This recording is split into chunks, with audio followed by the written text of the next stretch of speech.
Alice 97.3, Sarah and Vinnie, Alice's morning show. Relax, everyone. It's finally Friday. I'm happy about that. Me too. Yesterday.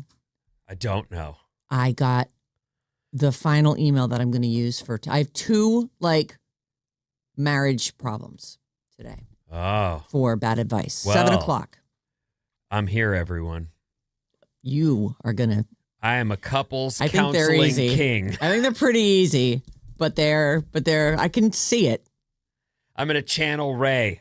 That's our couples counselor. Oh. His name's Ray. I'll channel Ray. Okay. And I will help you. All right. Party people. Yeah. Work this out. One of them's embarrassing. Oh, boy. I'm going to keep those names a secret. Okay. If I can. Well, I'm excited. I think that marriage is work. Mm-hmm. It's the best kind of work. It is the best kind of work, but it is work. And there's no doubt that you will encounter, even the best marriages will encounter rough patches. Well, 7 o'clock this morning, we'll do a little bad advice.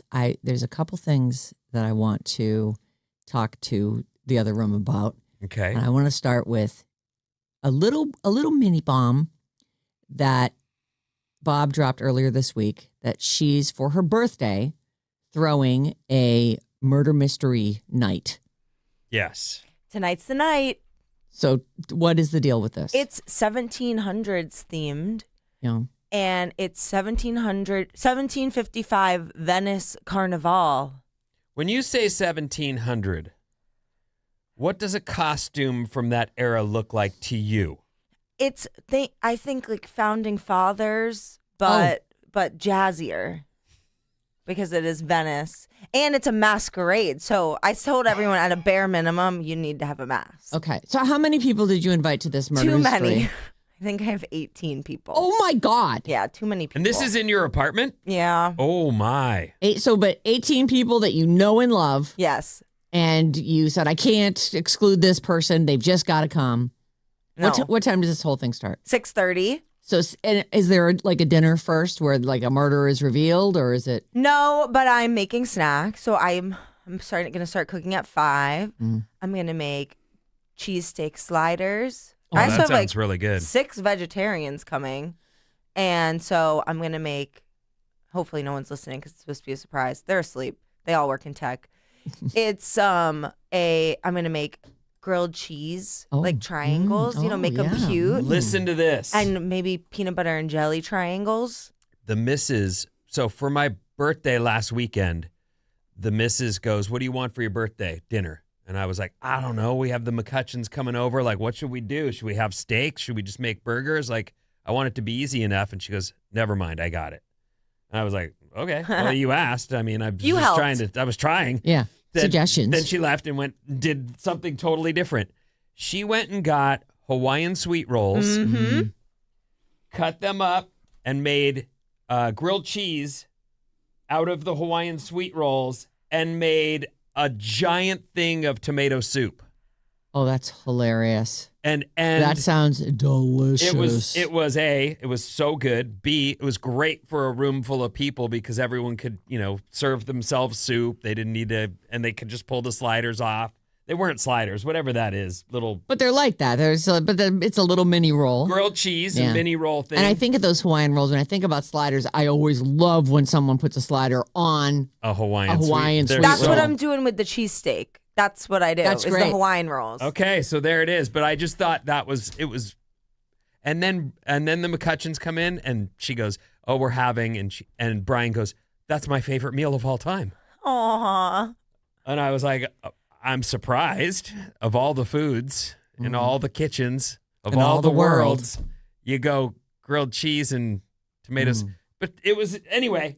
You're on the right track for a room full of people is my point. I would love to do the tomato soup thing, but I don't know how to do that in a appetizer type way. Yeah. Well, a lot of times people will put them in those little demi-tasse cups, let's say you have a little sip of the tomato soup. Yeah. But that just sounds way too That much. sounds That's like a lot of lot. work. I'm just telling you what happened because it was out of the blue. We were talking about steak, and then grilled cheese and tomato soup happened. It was good though. I'm glad your wife and I are on the same page. So you got 6 vegetarians out of 18 people. Are you and Is it 20 people? Are you no, and Susan? No, I'm counting us. You're counting the you. 18. Yes. All right. So then.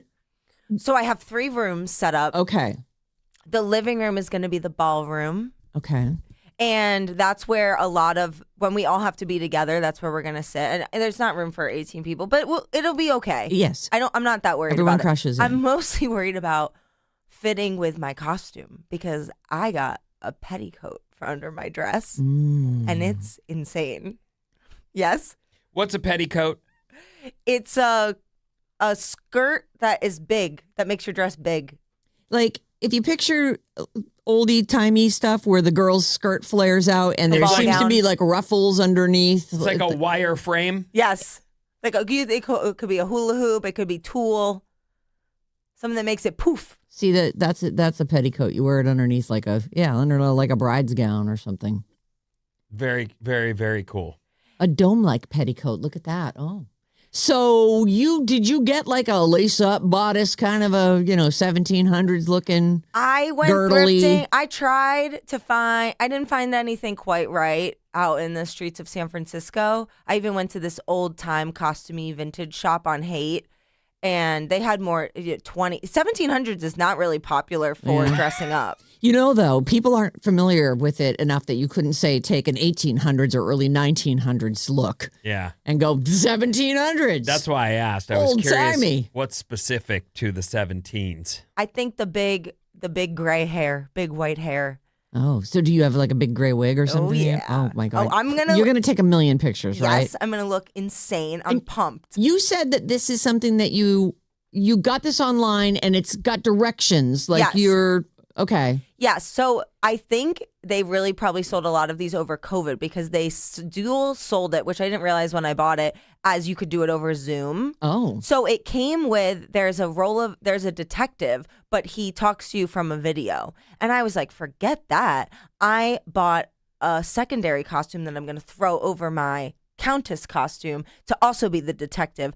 And then instead of the evidence being produced, like shown through the videos, I handmade the pieces of evidence and I'm gonna hide them so people have to find them. And I worked on them last night and they turned out so What are the cool. pieces of evidence? The lead pipe, the knife. There's a notebook Oh. with mysterious notes, and there's a note that I kind of turned into and I got so many packages from Amazon, unfortunately, because thrifting is really hard. So I did buy some things from Amazon. So I had all this leftover packaging, and I used some of the packaging to like make the notes and make the notebook and stuff. So it feels a little bit more authentic. It's still a little campy because if you turn it over, it's got an Amazon label on the back, but I kind of like that. And then we do everything halfway. the letter. I don't think this is so funny. First of all, she is talking 100 miles an hour because she's so excited. And the excitement that you have for a party you're throwing, I don't want to make this a man-woman thing, but it's really cool that you're so into it. Like, I would never in a million years put this much effort into a gathering. I just couldn't. Oh. You do it it. makes You me do it feel a lot. like you're missing out. On what? On fun. What normal people consider to be fun. It's like, it's something different. It's exciting. You had to put a little effort into it. Like, I think that's super fun. I am actually jealous I wasn't invited. I'm sorry. Don't Next be. time. I'm We just kidding. should host one together. I would love to. If this one goes well. I think I did just enough stuff. Yeah. It's not like I was telling John about this. He's like, we should do that. I'm like, I know. you guys can use the game that I got. Well, if it's good, you have to, we'll have to get your review. All right. So that is happening tonight. You must do millions of pictures. Yes. I want to see everybody's good costumes. Yes, what Mom. does Susan make of all this? He's pumped. Is he? Okay. Yes. He's been helping in any way that he can. Mostly I've been bringing him my laundry and he sits on the couch and folds it because he had surgery, so he can't walk Yes. these days. He's a good sport because I know you can tell he's like his leg is still all swollen up. We saw the whole thing. You don't get much friction from him, do you? No. Yeah, I wouldn't think so. He seems pretty Down. He I'm wants just- to play. I'm just yeah. trying to keep her happy over here. Right. He's the best. He probably prefers this to, you going out and stumbling home out of a Waymo or something. Right. Exactly. We're going to be at home. I don't think he could actually ask for anything better. Any special drinks? Any 1700 style old fashions or something? Not 1700 style, because I don't know what the heck that is, but I did get goblets for us to drink out of. Great. And I Perfect. got, when I wasn't a big wine drinker until recently. I started getting into wine, but I've always loved champagne. And I have this cute gold little champagne cocktail book. And so I'm going to make one from that. Oh. A drink from that. That'll be lovely. Oh, God, it sounds so fun. I got pretty much everything ready except I have to hang up the decorations and I have to cook the food today. And buy and cook the food. And So this you is got a for busy your day. birthday. You're doing all this work for your birthday. Yeah.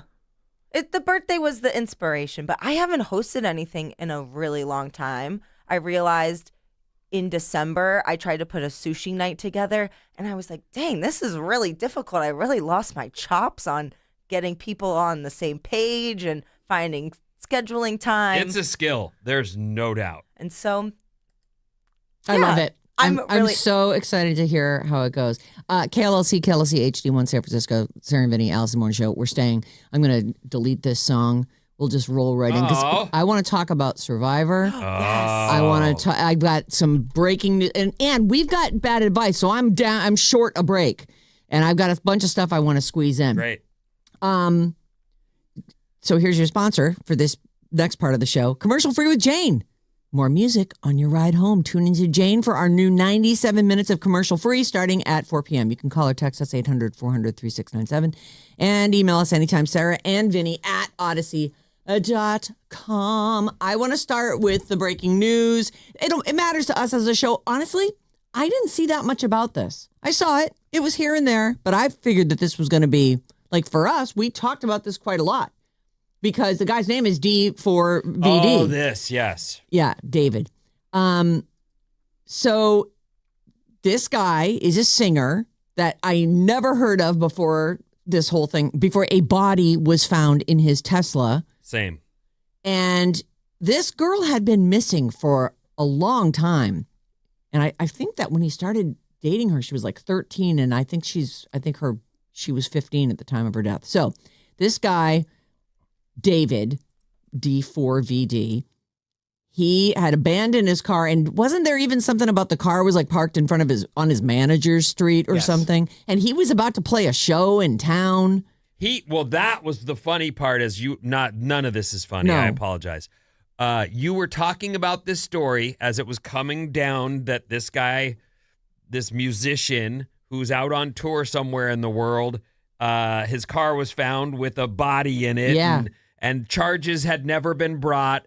And as I was sitting here listening to your story, I looked him up, and he was supposed to perform at the Warfield that night. Right. Right here in I believe town. it got canceled soon after. Canceled the same day. I think the whole tour thing he was doing got canceled. But he was gonna perform. This news broke. We found out he was playing that night. An hour later, Maddie chimes in, that show's been canceled, which of course it has. was. Duh. He also, I think of what some of the stuff we started hearing about the tour that he was on, it was all coffin themed and death and destruction. Well, he had a video that was about his alter ego killing someone. Yeah, romantic murder or something. Romantic that's right. homicide That's is what the it name was. of it. Ugh. And they're saying, I heard this on the news this morning, that they can pull that in as evidence because it is so graphic and so in line with what happened. What? I don't think you can pull in art as evidence. I feel like if somebody did just murder someone and there's distinct similarities between a video they made before it was known that person was dead and then someone who was their girlfriend. By the way, he's also a pedophile. I mean, she was 13. she was a 13. She was 4. I was wrong. She was 14 at the time of her death. Which Celeste, means they were together probably when she was 13. Right. No, they had been Ugh. I think she. Wasn't it that her parents did know where she was, but she was trying to break ties with them, or she ran away. She you want off to go with on this tour guy. with some musician boyfriend, right? Her name is Celeste Rivas Hernandez, and her decomposed remains were found in his impounded Tesla in September of 2025. And I think that's it. I think somebody on the street called and said, that car's been sitting there. It's dusty. It's been sitting there so long. Can you get that out of here? they impounded it, and I want to say somebody smelled it. Yep, they found it at. They found her at the impound lot. So he has been arrested on murder charges in connection with the death of 14-year-old Celeste Rivas Hernandez. Took long enough. Yeah, I know. I want to say, oh, there it is, September of 2025. So it was, I don't know, 7 months ago? Yeah. And Ish. what's weird is they haven't had a grand jury to bring him in. Like they just went and got him, and now then he'll go to a grand jury. But usually there's something happens, so maybe he has a flight risk or something. But we speculated they pulled the trigger now. A lot about this because they hadn't. To me, that guy immediately gets picked up. I'm sorry, but in your car is the body of your girlfriend. You're coming in, but maybe it's like an overabundance of caution. Like, we don't want to blow this arrest. Meanwhile, this guy knows he did it. I am surprised. Maybe they had him tailed or something so they couldn't run away. Anyway, it's a horrible story, but it sounds like we're finally getting somewhere with this, and this guy's going to get his. So there's that. All right, now I want to take a couple minutes and just say Survivor is frigging awesome this year. Mm-hmm. This is season 50. They really did phone in 49. They were busy with the other thing. Because I forgot how good this show is while watching 49. I thought the casting was terrible on 49. The watching gameplay was 50, terrible. And I'm just like, this is what this TV show is for. You know what's one of the things that I think is great? They do a shortened version of this. It used to be 39 days you were on Survivor. And they would give you a certain amount of like rice and beans and, you had some sustenance. And now I think it's 26 days and you get nothing. You may be able to earn some supplies at the very beginning, but you're on your own. Coconut and whatever crabs you can catch and munch. So it's a shortened game that they still have to stretch out over however many, same amount of people. So they stretch it out over the amount of time that the season runs on the actual air. But this time, I want to say the normal cast is 16 to 18 people. And this time they were well into the 20s, like 23, 24 people. Mm-hmm. So what's been great is I loved when they kicked off 3 people at once. I loved when last night they kicked off a pair of people. It was a total game changer because I really think that had it not been set up that way, things would have gone different. Obviously, only one person would have gone home. But I just thought last night was maybe one of the best episodes I've ever seen of that show. Yep. I was having a day, and I was never so thankful to watch Survivor, and especially that episode. It just was a great episode. And we got to talk about the fake idol. Like, that was insane, and insane that I can't believe they even thought to do that. And he pulled it off. Yeah. People change their votes, you think? Absolutely. Yes. Wow. Because they thought this is it. And brilliantly, he bought it life. Yes. He didn't use it, and he says to Aubrey, loud enough for anybody around to, he whisper screams it. It was meant to be snuck out. I can't even use it until the next tribal. That was the most brilliant part of all of it. Well, Brilliant. We'll see. I think they're going to sneak right into his damn bag and get a look at that. I mean, maybe not, but that's what I think. They were asking him, pull that out. Yeah, let me see that. And he's going, no. So it worked. And they did, in fact, get what they needed, which they saved themselves. So it worked. But even Joe voted for Coach. And he was like, I think they just didn't know what else to do. Right. No, I think it was brilliant. I would have died if they'd called him out on it. Like, voted him for him anyway to see if I would have. I think they all bought it except for the one girl who. Oh, I thought it was Jonathan who still voted for him. The one girl who was like asking him to show it. Oh, Stephanie. Stephanie, thank you. It's like, can I see it? Can I see it? I'm like, oh God, that's bad. I loved the way that went down, but I really believe like they're gonna suss that out. Yeah, they're gonna. Who cares? It already worked. He doesn't need it anymore. I agree 1,000% that like it got what saved him. It did what he needed it to do. But the idea that he'll get another life, I think they will find that in his bag and go, this is trash. Let's get him. Well, 1 week at a time. Right. Has anybody ever used a fake idol before? Yes. Yes. Oh, okay, People so have that made has been them. done. People have done fake ones, hidden fake ones, made someone think that they had one when they didn't. People have turned them in. Yeah. Yeah. This is not an idol. What? Yeah. So it's great. It's brilliant. And so John and I were talking about it afterward. Like, if you couldn't pull that again. Like, people would immediately be suspicious. But I'm like, if I'm a producer on that show, there's a hidden idol at Tribal from now on. Yeah. Because the first time that it happens, the person won't be believed. And then somebody else will be. You know what I mean? No, you can't pull that again. That's BS. But I think that was a stroke of genius on their part. It was Christian and Danvers. I forget what his real name is. I know. He was the perfect person to do it because he's known for finding idols, and I loved when Rizzo had It's his like, oh my fangirl God, of course moment. you did. Right. Dude, 6 is legendary. That was so cute. Well, it's still only 5, but yeah, it was what a just a Rick Devens. Rick Devens, there it is. What do you say, Danvers? Yeah. He's so close. It's great. He is good though. And I can see that. I see them going, he's dangerous, even though I don't feel like he's that dangerous, but they're afraid of him. Yeah. Because he finds idols, apparently. And he is smart.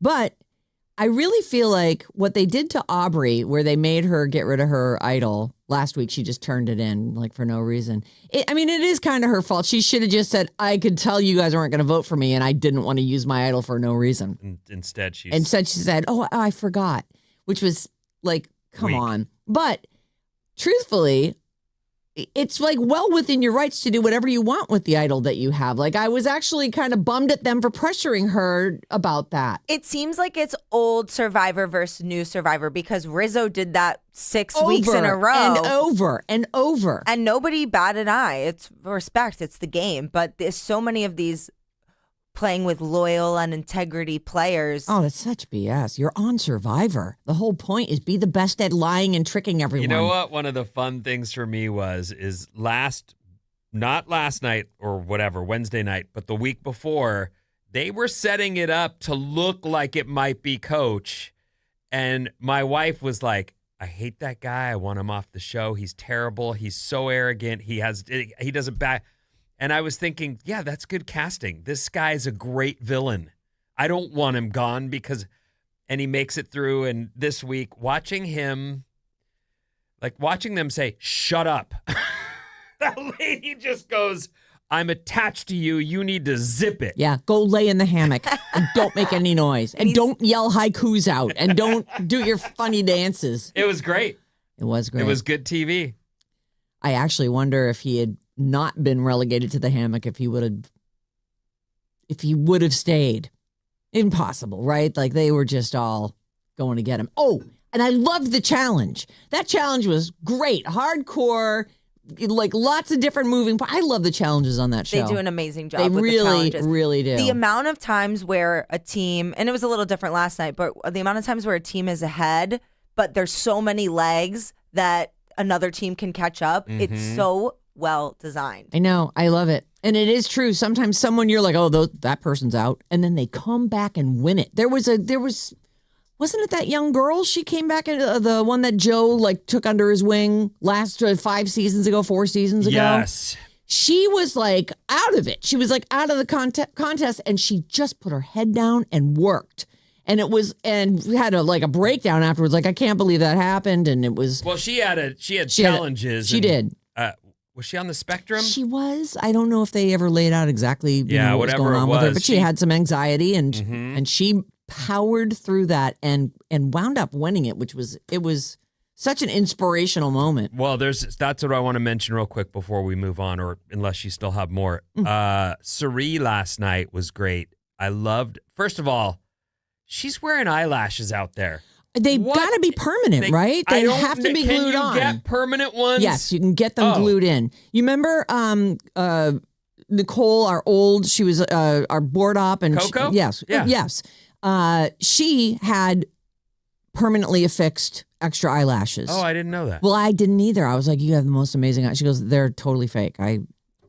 They're Well, people just get them glued onto their actual eyelashes. I'd forgotten apparently. about the moments on Survivor, and I love that they had a moment with her where she said, people ask me, why do you keep going back? And she's like, because I need to remind myself that I can do things. And then I had forgotten entirely about it, but that one challenge where she just couldn't do it. And they all waited for her and said, you've got to get this done. And she did it. And at the end, they hugged her. And that's, as a player, you could be like, I don't care about this person. I'm trying to beat her for the million. But instead, the humanity of it all and she overcame the thing that she couldn't do. Like, right? I love that. Mm-hmm. And that rewires your brain when you go back into your real life. I think so. That's exactly what she was saying, is that you get this, I've done crazy hard things that even like personal to her, Yeah. she couldn't do. The water stuff was like too much. And Yep. then she pulls it. Yep. I love that. I know. really think that that's like another little side element that's really neat about She's that game. been on and a the lot. show. And I think, has she ever won? I don't think she's ever won. I thought she had. Well, maybe she did. We'll find out. But she's been on a lot. She's never won. But she's done the most days of any other survivor. Is that correct? I think I heard her say that. I think Ozzy might be right up there with her, but I think she holds the record for the most days on Survivor. And She has been on 4 seasons. 121 days. Yeah. She is so smart when it comes to making people think that her idea is their idea. Like, she's actually brilliant with that. She was really amazing on the Traitors. She won the as well. Traitors. She did win, and she did it by crushing someone else's. But it's the whole game. That lady was so mad at her. Like, you've ruined my life and all my chances to have children. And like, it was crazy how upset that lady was. Meanwhile, Cherie's like, well, I got a family to feed. I'm on this show because I got to win it. And I just did. Thank you for your service. Competition. Hello. Thanks for helping me get to this point. Mhm. Yeah, she's just great. Survivor's absolutely great. Season 50 is just mwah, chef's kiss. It's great. Well, I got a couple minutes. You want to eat a couple headlines? Yep. Nom, nom, nom. Oh, you know what? Before I do that, I wanted to tell you guys, I believe we put this up on, we're not using the Sarah Vinnie Facebook page anymore. We're using the Radio Alice Facebook page. It's facebook.com/Radio Alice. I don't know if we have access to it yet. Not yet. So No. I will. Well, as soon as we get access to it. And I'm not saying don't follow that anymore, because who knows what we'll post there. You never know. We could use that for something. Secret messages. Who knows? We're just a little scattered. We're just trying to we're trying to make bring it in. keep it all on the same path. Mhm. During the Sixers Magic game on Wednesday night in Philly, a woman sitting in the front row gets nailed in the head with the ball because she's looking at her phone. She's right there, courtside seats, and she's just scrolling. Meanwhile, they're right in front of her, and she gets beamed, and it's not funny, but it's so funny. Like, she just, like, her hair goes crazy, and she's over to the side, and it's I'm sure she's fine. It's, ow, but... Well, I think the embarrassment that you're sitting courtside and not watching the game, like, you're in your phone. You can be in your phone on the way home. Yeah, or any time other than, you're basically on television when you're sitting courtside in a big game like that. So, because that was one of the play-in games, right? Mm-hmm. So the Sixers guy, Tyrese Maxey, he had nothing to do with it, but he's like ran right over to, oh my God, are you okay? That's great. They are the customers. Yes. Despite, that there can be some lame customers. Here's go full screen on that so that Vinny can see it. So you gotta look. She's got her legs are showing over, and there it goes. Oh, Boom. the redhead. Yeah. Is she a redhead? At least a brown head, but she does look kind of like red hair. Oh, whatever. I see her. Well, you can't expect a young woman to be off her phone for 2.5 hours. I know, it's ridiculous. You can't? No. Good You Lord, couldn't. no. Right. It's really cute. As soon as we have access to that page, which hopefully is soon. I don't know. Maybe I'll just throw it up with the old one for now. Bong. It just clocks her. It's a really good one. All right, so I'll just eat a couple headlines here because I like this one. This is for you, Vin. Here's your headline. Henry Winkler didn't even ask to read the script before agreeing to his first ever nude scene in Loot. When was this? So Loot is a Maya, what is her name? Rudolph? Maya Rudolph. It's a show where she's a billionaire. She's Who supposed gets to a be divorce. very similar to the Bezos wife. She's in a relationship. They get divorced. She gets billions of dollars. Oh, it's Yes. on Apple TV. Yeah, it's good. It's funny. It's good. I've I watched like a it. few episodes of the first season. I didn't, but now I guess they're putting together another season, and he was asked to do for season 3, and he plays the head of like a nudist colony, and he was like, no, he was like, Maya Rudolph is behind it. I'm in, whatever it is. I think she's amazing. He says, so he was on Jimmy Kimmel Live. He's 80. Yeah. I know. He's Fonzie 80. is 80. It happened to Fonzie. I can't believe it. He said the filming process was, it was very cold. The wind came from every direction. It's nice, let the air get at that area. Anyway, he didn't even ask to read the script. I'll do it. I would do it too. I mean, if it's a show and it's not a joke on me, like Right. everyone just goes, and then they go back to shooting that's not actually a scene. We just had a gag on you. I'd do it, wouldn't you? No, I Oh. wouldn't do it. Asia Carrera. You know who that is? I do. Yeah, she's a porn star. I know. This is the do- last one. Yes, I do know who she is. I like her work. She just passed the bar. What are you talking about? She's a lawyer now. Well, she was always famous as Congratulations being to her. the most intelligent porn star because I guess she was the Mensa and like all these things. And I don't know any of it. I Yeah. don't know enough about her. I've seen I her watched work, a though. I like it. documentary on like some former porn stars and like they told their life stories and things, and hers was really interesting. What She I just will passed the bar in Texas, and they say one step closer to officially being a lawyer. I could be wrong. You know, I do listen to your show every single day. You know? I believe the last time she made the news was for a Dewey. Oh, I don't know. I don't remember. I actually don't remember ever reporting on her before. And you have. And then when you showed us her photo, she had very short hair. And I was like, that's not, and no makeup on. And I was like, that is not the lady that I've seen Yeah. in Well, videos. She had a DUI. You're right. How many years ago was that? Because honestly, her hair's down to her ass. Although, That's what 2015. oh, all right. Well, 11 years later, I guess if she never cut it since then. All right. I'm totally out of time. What's coming up, Finn? a lawyer. She's a lawyer. Good for her. I've got a couple different. Do you know what a phubber is? No. We'll talk about that and more after these.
King Sorrow. King Sorrow is the name of the new Joe Hill book. Did you read it already? Yes, and I loved it. Okay. Joe Hill Yeah. Oh. is Stephen King's kid and is a good writer. There's a couple books that he's written that I just love. Mm-hmm. Love him. He's, and I'm just happy to hear that somebody's picking up the mantle because although he is not prolific like his Slow dad, as so hell. slow. Like more books, Joe. Right. Many more books. It's Alice 97.3, Sarah and Vinnie, Alice's morning show, and it is Friday. We're so excited. Check out the Alice 973 Instagram. You'll see all the excitement there through our video reels and pics from the Sarah and Vinnie morning show and links to all our personal profiles. What's up, everyone? This Alice Report is brought to you by Disneyland Tickets. Don't miss the 70th celebration at the Disneyland Resort. All this week, listen for the code words at 9:05 a.m., 12:05 p.m., and 5:05 p.m. Then head to radioalice.com to enter that code word for your chance to win a 4-pack of tickets to the Disneyland Resort. Plus, qualify for the grand prize vacation, including a 4-pack of 3-day, 1-park-per-day tickets with a 2-night hotel stay at the Disneyland Resort Hotel. It's the prize. You want that. Mm-hmm. You know you do. It's a 70th anniversary celebration, right? It is. Okay. Well, I mean, it's whatever they want to call it, right? It says 70th celebration, but I don't know, that just doesn't roll off my tongue. So I always just throw anniversary in there. I just wrote it in too. Yeah. It just felt weird coming out. I was like, wait a minute, why am I stopping here? Anyway, it's their 70th celebration. I feel like they celebrate every day. This is only the 70th? This isn't your concern, ladies and gentlemen. Yeah, this is just we're us. readers. Yeah. Part of the show is when we read stuff. And that's one of those things, the commercial tags. We love them. Right now, blue skies overhead in downtown San Francisco. It's looking good. There's going to be partly cloudy skies on and off all weekend with the highs in the mid-70s. The rain is set for Monday, so the weekend should be good. Okay. Good enough anyway. The Warriors take on Phoenix tonight at 7 p.m. Gotta win it. This is play-in basketball. We're not even in the playoffs yet. It's not the regular season. It's not the playoffs. It's a play-in. Go Warriors, 7 p.m. It's on Prime, just so you know. Yeah, well, basically anything you want to watch on TV these days, you have to Google where the hell am I going to watch How that? do I find this, right? Yeah. You find it on Prime. East I-80 construction closure is set for the weekend. It starts tonight. Look it up. Do you know who has the Super Bowl next year? I want to say it's New Orleans, but I don't. No. The streamer that's going to carry it. Oh, no. Do you? It's Disney. Disney Plus has the Super Bowl. That's what unless it's an ABC thing. It says that Disney is trying to charge $10 million. They're already trying to sell the 30-second slots. And to me, that sounds like it's going to be on Disney Plus. Like, let's get more people on here. But they do own ABC. It says it's going to be broadcast by ESPN and ABC with streaming available on ESPN Plus, Hulu, and NFL Plus. So I guess they just go by the parent company? Yeah, Disney's the parent company of ESPN and ABC. But they're getting some pushback on the $10 million price tag. For spots. Well, it's early. It is. They'll start to look at as the season gets moving, they'll start to realize, oh, right, this is the thing everyone watches. It's the number one show on TV. Every time it's on, it's unbeatable. The NFL unbeatable. Prints money. Mm. And you know what? Next year, the Super Bowl is on Valentine's Day. Is it really? Yeah. Oh, that's going to be a real bummer for a lot of people. Keep moving into they've moved from January 3rd into Money. just extend. And I do love football, so I'm all in. I like it. New legislation proposes smartphone bans in all California schools. This is in the Merck News. That's where I'm seeing it. There was some legislation passed and signed by Governor Gavin Newsom in 24, which left more of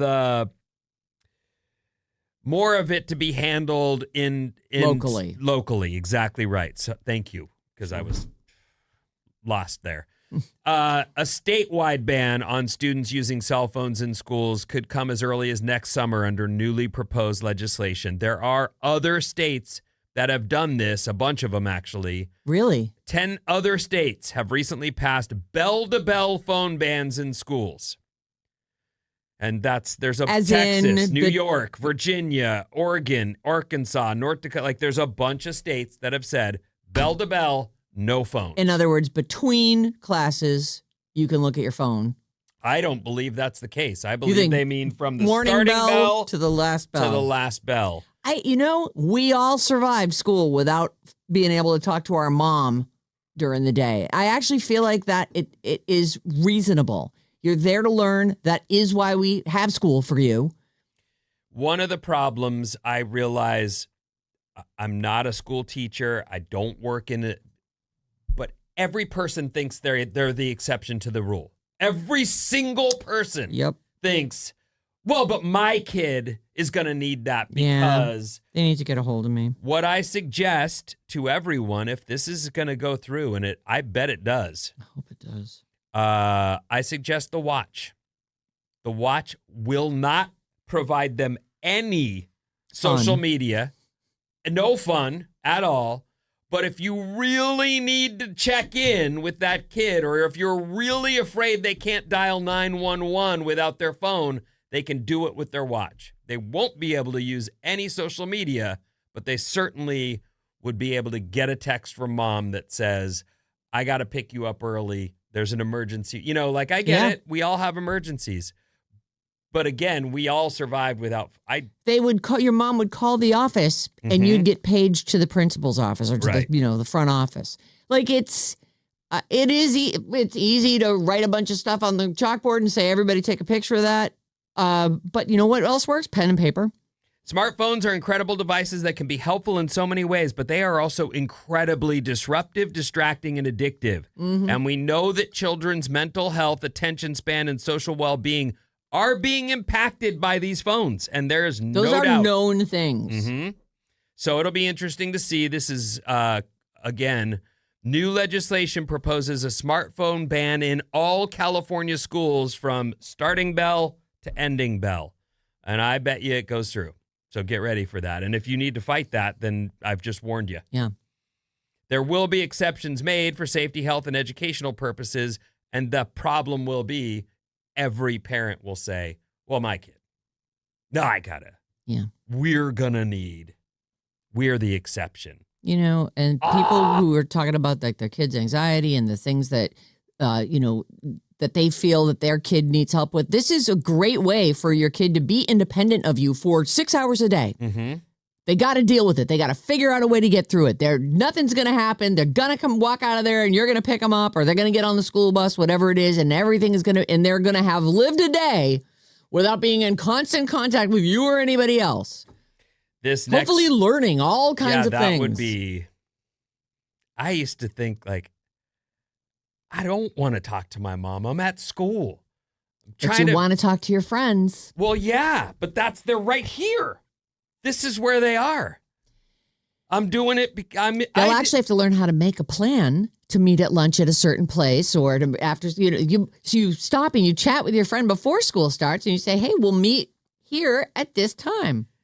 You have a watch on, right? Great. Some of you don't know Icky, but he's a kid that I worked with in Oregon, and he came here for a couple years, and I think he's back in Oregon now. Last I spoke with him. And I love this kid. But we had conversations about when he was in school, and there were times when he would go, yeah, I ditched all the time. And I would go, what did you do? Well, we played video games and ate fast food.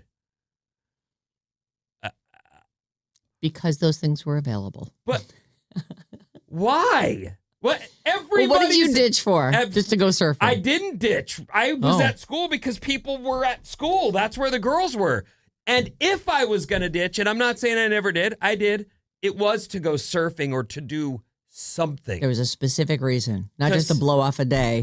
And sit in the house and play video games and eat Del Taco. Yeah. Or Taco Bell is probably the one you know. Either way, fast food, not exciting enough. You're crazy. And he was like, no, that was so fun. Yeah, but you were going to do that all night anyway.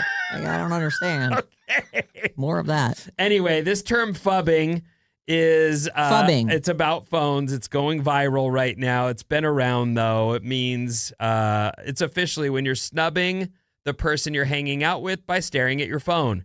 Oh. Tons of partners know this feeling. Yes. That you might be out to dinner. You might be watching a movie, and your person is in their phone, not with you, and not taking in whatever it is you're supposed to be doing together. It's hard because there is a fine line. Everybody checks their phone. Mm-hmm. And it's totally normal. It's when you're in the middle of a conversation and you watch their eyes glaze over as they're like glancing down. Like that's. Well, it speaks to the addiction. That's why these Yeah. two stories, I put these two stories together because it does speak to the addiction that you are out with your person having a meal and you are in your phone while they sit there and I guess jump on their phone now too. Yeah. Well, and now that's I what think a you're lot of doing. people do that. Mhm. Right? Well, if you're going to be in your phone, I'm going to be in my phone. I like my phone too. Here's And some I'm going to eat your ways- food while you're not paying attention. Here are some ways you can avoid being a phubber. Oh, this is so that you don't phub other people. And I admit, like, we finished our show. This happened. It won't happen again because I've taken precautions. Oh. We were in a meeting with our boss who was trying to help us do a good show and have great ratings and all the things. And I didn't even realize. He's like, put your phone down. And I went, oh. That happened yesterday? No, I've stopped doing it. I was But gonna say. I realized in the moment that I am now done with the show. And I'm going You're to catching up I'm on what's checking in. happened, I'm right. seeing what's up. But the truth is, it's habitual. Mm-hmm. We all have this problem. So put your phone out of sight when you're with someone is one of the ways you can avoid doing this to people. Even having it on the table Yes. can make other people feel ignored. Put it away. I had a girlfriend who she opens up her purse and looks down. And I know it. So it looks like she's looking for something in her purse. I'm like, you can just pull it out. It's fine. I'm like, and you're not fooling anyone with your reaching in and swiping right, whatever.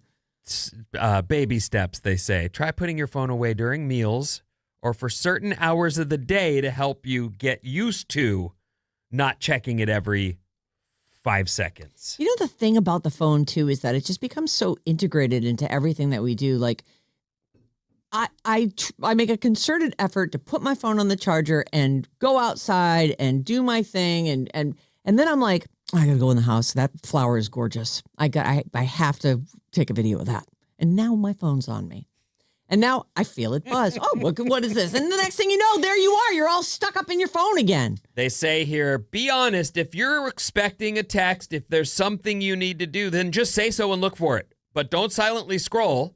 If you're missing a text, if you're waiting on a text, be honest. Say, I need to check something. Check it, and then put it away. Right. That's another way to not leave the person you're out to dinner with staring at a wall or talking to the table next door. Right. Because it has become normal and it is rude. It is. And it's just like we're either going to accept that we're going to be rude to the people we're having dinner with, or we're going to make a concerted effort to change things about the way we behave with our phones. In conclusion, they say here in this story, this Phubbing. is from the Huffington Post. Your text can wait. The person in front of you shouldn't have to. Good point. Yeah. You got me. Well, it's like when you're in a store at the customer service desk and their phone rings and then they just start, helping the person on the phone, taking the order. I'm like, I'm here. Yeah. I'm actually physically in your store. I hate to say it. Put that person on hold and finish with me first. The phone calls need to wait. Yeah. I agree with that 100%. And I've called places where they say, recently it was Costco tire department. The guy goes, I have people in front of me. You got to wait. And I said, okay. And then I put it on speaker and just waited forever. But I get it. I've been in that line. I know there are people staring at him going, dude, I'm here. Hire more people. Right. Get someone to help people on the phone. That could be their whole job. Right. How about a fast fact? I love fast facts. You know that. Fast. CBS Yes. Welcome used home. to artificially add bird sounds to their golf coverage until the year 2000 when a bird expert noticed the noises didn't match the birds that were native to that area. And their scam was exposed. I was noticing when we were watching the Masters last weekend that You watched the Masters? I live with a golf guy, so it was on all weekend. And you get sucked in, you know? Rory won the whole thing. He did. Was John rooting for him or what? No, he wanted that guy, Rose, who, like, in the final round there, he actually got up to the top. Henry Rose? Is that- No, hold on. I don't remember. Whatever. It really doesn't matter.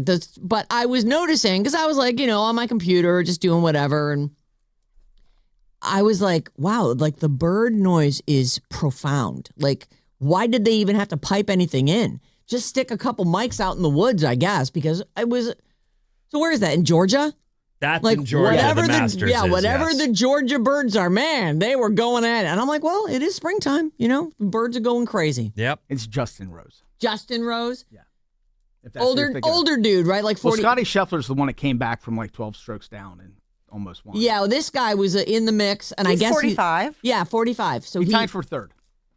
yes, but he was it would have been nice. John's like, he's never won a major. He was coming on. He was coming on, and But that's why and Rory this is wins fun them to all. watch. People buckle. yeah. The pressure of standing.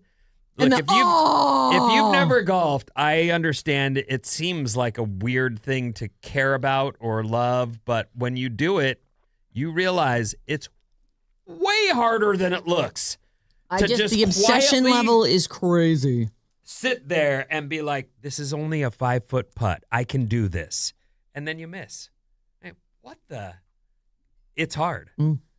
And to imagine you're at a place where everyone's staring at you and all the pressure's on and you have a Oh, big... they're surrounded by people. It's crushing. I love that the thwack of the I do too. tee off. Like it's just you start to sort of crave it. Like, oh, I can't wait to hear the next one of those. The weird... so I did The this story, and get swoopy text crap. ready, 800-400-3697. The weird thing that I saw over the winter was that they do Foley sound effects for the Olympics. And I was like, What? Am I seeing a bit? And I forgot Like to the resort. swoosh of the luge. And the ice skates, the sound of the ice skates in the races they're making, there's a person. No. And I was like, can this be real? Is it possible? And then I forgot to check. But this person was doing Foley sounds, which is a movie term from right. way back. It's when they, the clip clop of the horses. They weren't miking that. Somebody put that in after. They do it. Oh my Yeah. God. They do it to enhance the viewer experience. Well, it does help. I definitely do want to hear those This skates. person was using like 2 knives to make the sound of the ice skates making turns for the racers. Oh, And the of skiers and all this stuff is being Oh my God. like duplicated Wow. into a mic so that they can mix the sound and make it good. I'm glad you're bringing attention to Foley artists and very underappreciated workforce. Oh, yeah. It's amazing, some of these Foley guys. Do you remember when we went in to record stuff for the movie we starred in called Flights? Yes, I do. Denzel Washington was also part of that cast. He was, minor character. was so to us. fun. It was. And we were in a Foley studio, Mm-hmm. like on the ground. So we went up to the ranch. Yes. Luke Skywalker Ranch. Mm-hmm. It's incredible there. Like you drive by all their organic gardens and they make all the food there and there's bicycles just laying around everywhere. Like people just bike around it. So we go into this incredibly cool Foley studio. Every surface from the floor to the desks to the walls and all these boxes. Mini doors and doorknobs. like Every all this surface stuff. was different. Like here's a square of something that has some bumps on it. Here's one that is sort of rubberized. And there's all these. It's like somebody goes in there and just creates the sounds that they need. I had like a million questions just about that. It was so fun. It's so cool to see a studio set up like that. Well, they had to do that for the Olympics, and I'm guessing they've been doing it a while now. Yeah. Anyway. Incredible. Our text number is 800-400-3697, and Maddie's on the show. All right, we've got a lot of text on the last two things. 209, I dumped a guy in Starbucks for phubbing. And then it was funny because I looked around and every other couple was scrolling on their phones too. Nobody's interacting with each other. Sad. It is sad. It is true. If you go to dinner, the person on your text machine is more important than the person who's sitting next to you right now. It's a bummer. It is a bummer. 650, happy Friday, radio family. I remember being on a date with a guy who was accusing me of being on my phone too much, but he was using his Apple Watch the whole date to check all of his notifications. Sheila from Daly City, listening on Odyssey. Yeah, you get to choose. So if someone's, calling you out and then doing the same, just bail. Yeah. Okay, I got to go. Yep. 925, right on the chalkboard, Sarah. Oh, man, thanks for the Friday morning laughs. Teacher in Seattle moving back to the Bay in July. Oh, do they not use chalkboards anymore? I don't think they use chalkboards. Why wouldn't they use chalkboards? Chalkboards are awesome. Because we have dry erase boards. Oh, yeah, I guess so. Which, by the way, ours might change to an epic number today. 925, TK, teacher here. I have 4-year-olds with smartwatches. Oh, my God. Yeah, that's another one, though, that they shouldn't have that, but I get why they do. The parents you can't could track them, too, using that. Mm-hmm. And 650, Vinny, I disagree. I work in an elementary school, and every day I see kids walking in a crowded play yard with their eyes glued to their watches. Oh. Well, you know what? Maybe I don't know how to use mine. I have one on, and it's practically worthless. Like, it records my exercise, and I'm trying to close the rings, and I can check my text, but I don't because it's kind of tiny. Yeah. But I guess I've watched Isla absolutely go pro on her iPod. She's pro. Like, this was the last iPod made. I bought it for her because I wanted her to listen to music. Phone. It looks like a and mini you can phone. kind of use it and as a phone. she's gamed that thing like you can't believe. So maybe that is true, that a 4-year-old has figured out how to turn the watch into fun. And a good time, right? One quick public announcement. This is big. 2/15, which is the day after the Super Bowl, is President's Day. Finally. So no work after the Super Bowl. Oh, my For the God, first time. everyone. I don't know when that's ever happened, but that is amazing. Oh, my God. I'm already Why looking don't they forward to just it. move President's Day to the day after the Super Bowl They every should. year? It's That's incredible. America at its finest. This is a miracle. Oh, my God. Oh, my God, we're so late. We're going to be back after this with bad advice.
Do-do-do-do-do-do.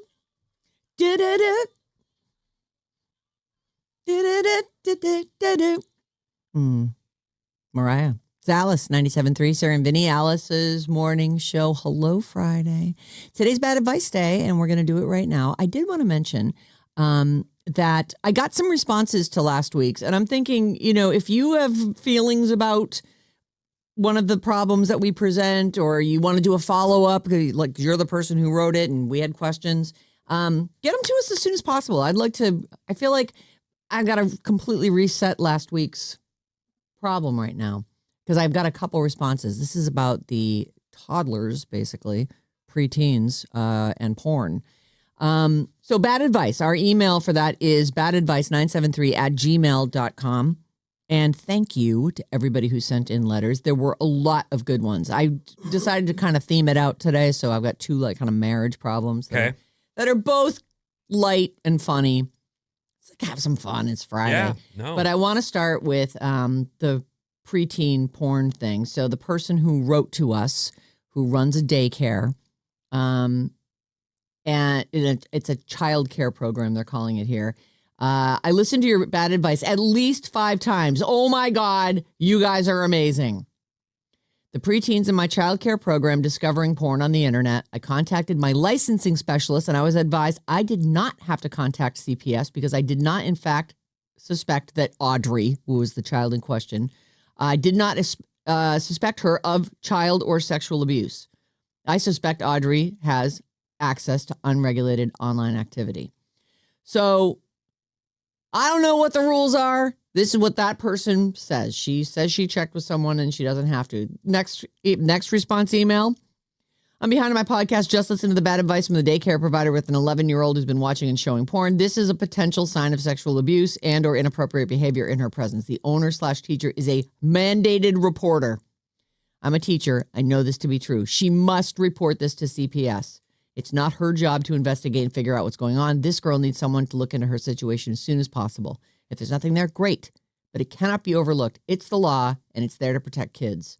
Love you guys. Listener since 1997. One of the things that I thought a lot about, I don't even know if we mentioned it when we were doing the story, but I do know that there are young people who grow up with older siblings. Yep. And often the older sibling is just living terrible influence. Well, they are, but not on purpose. They're just living their life and getting into the things that teens and more get into.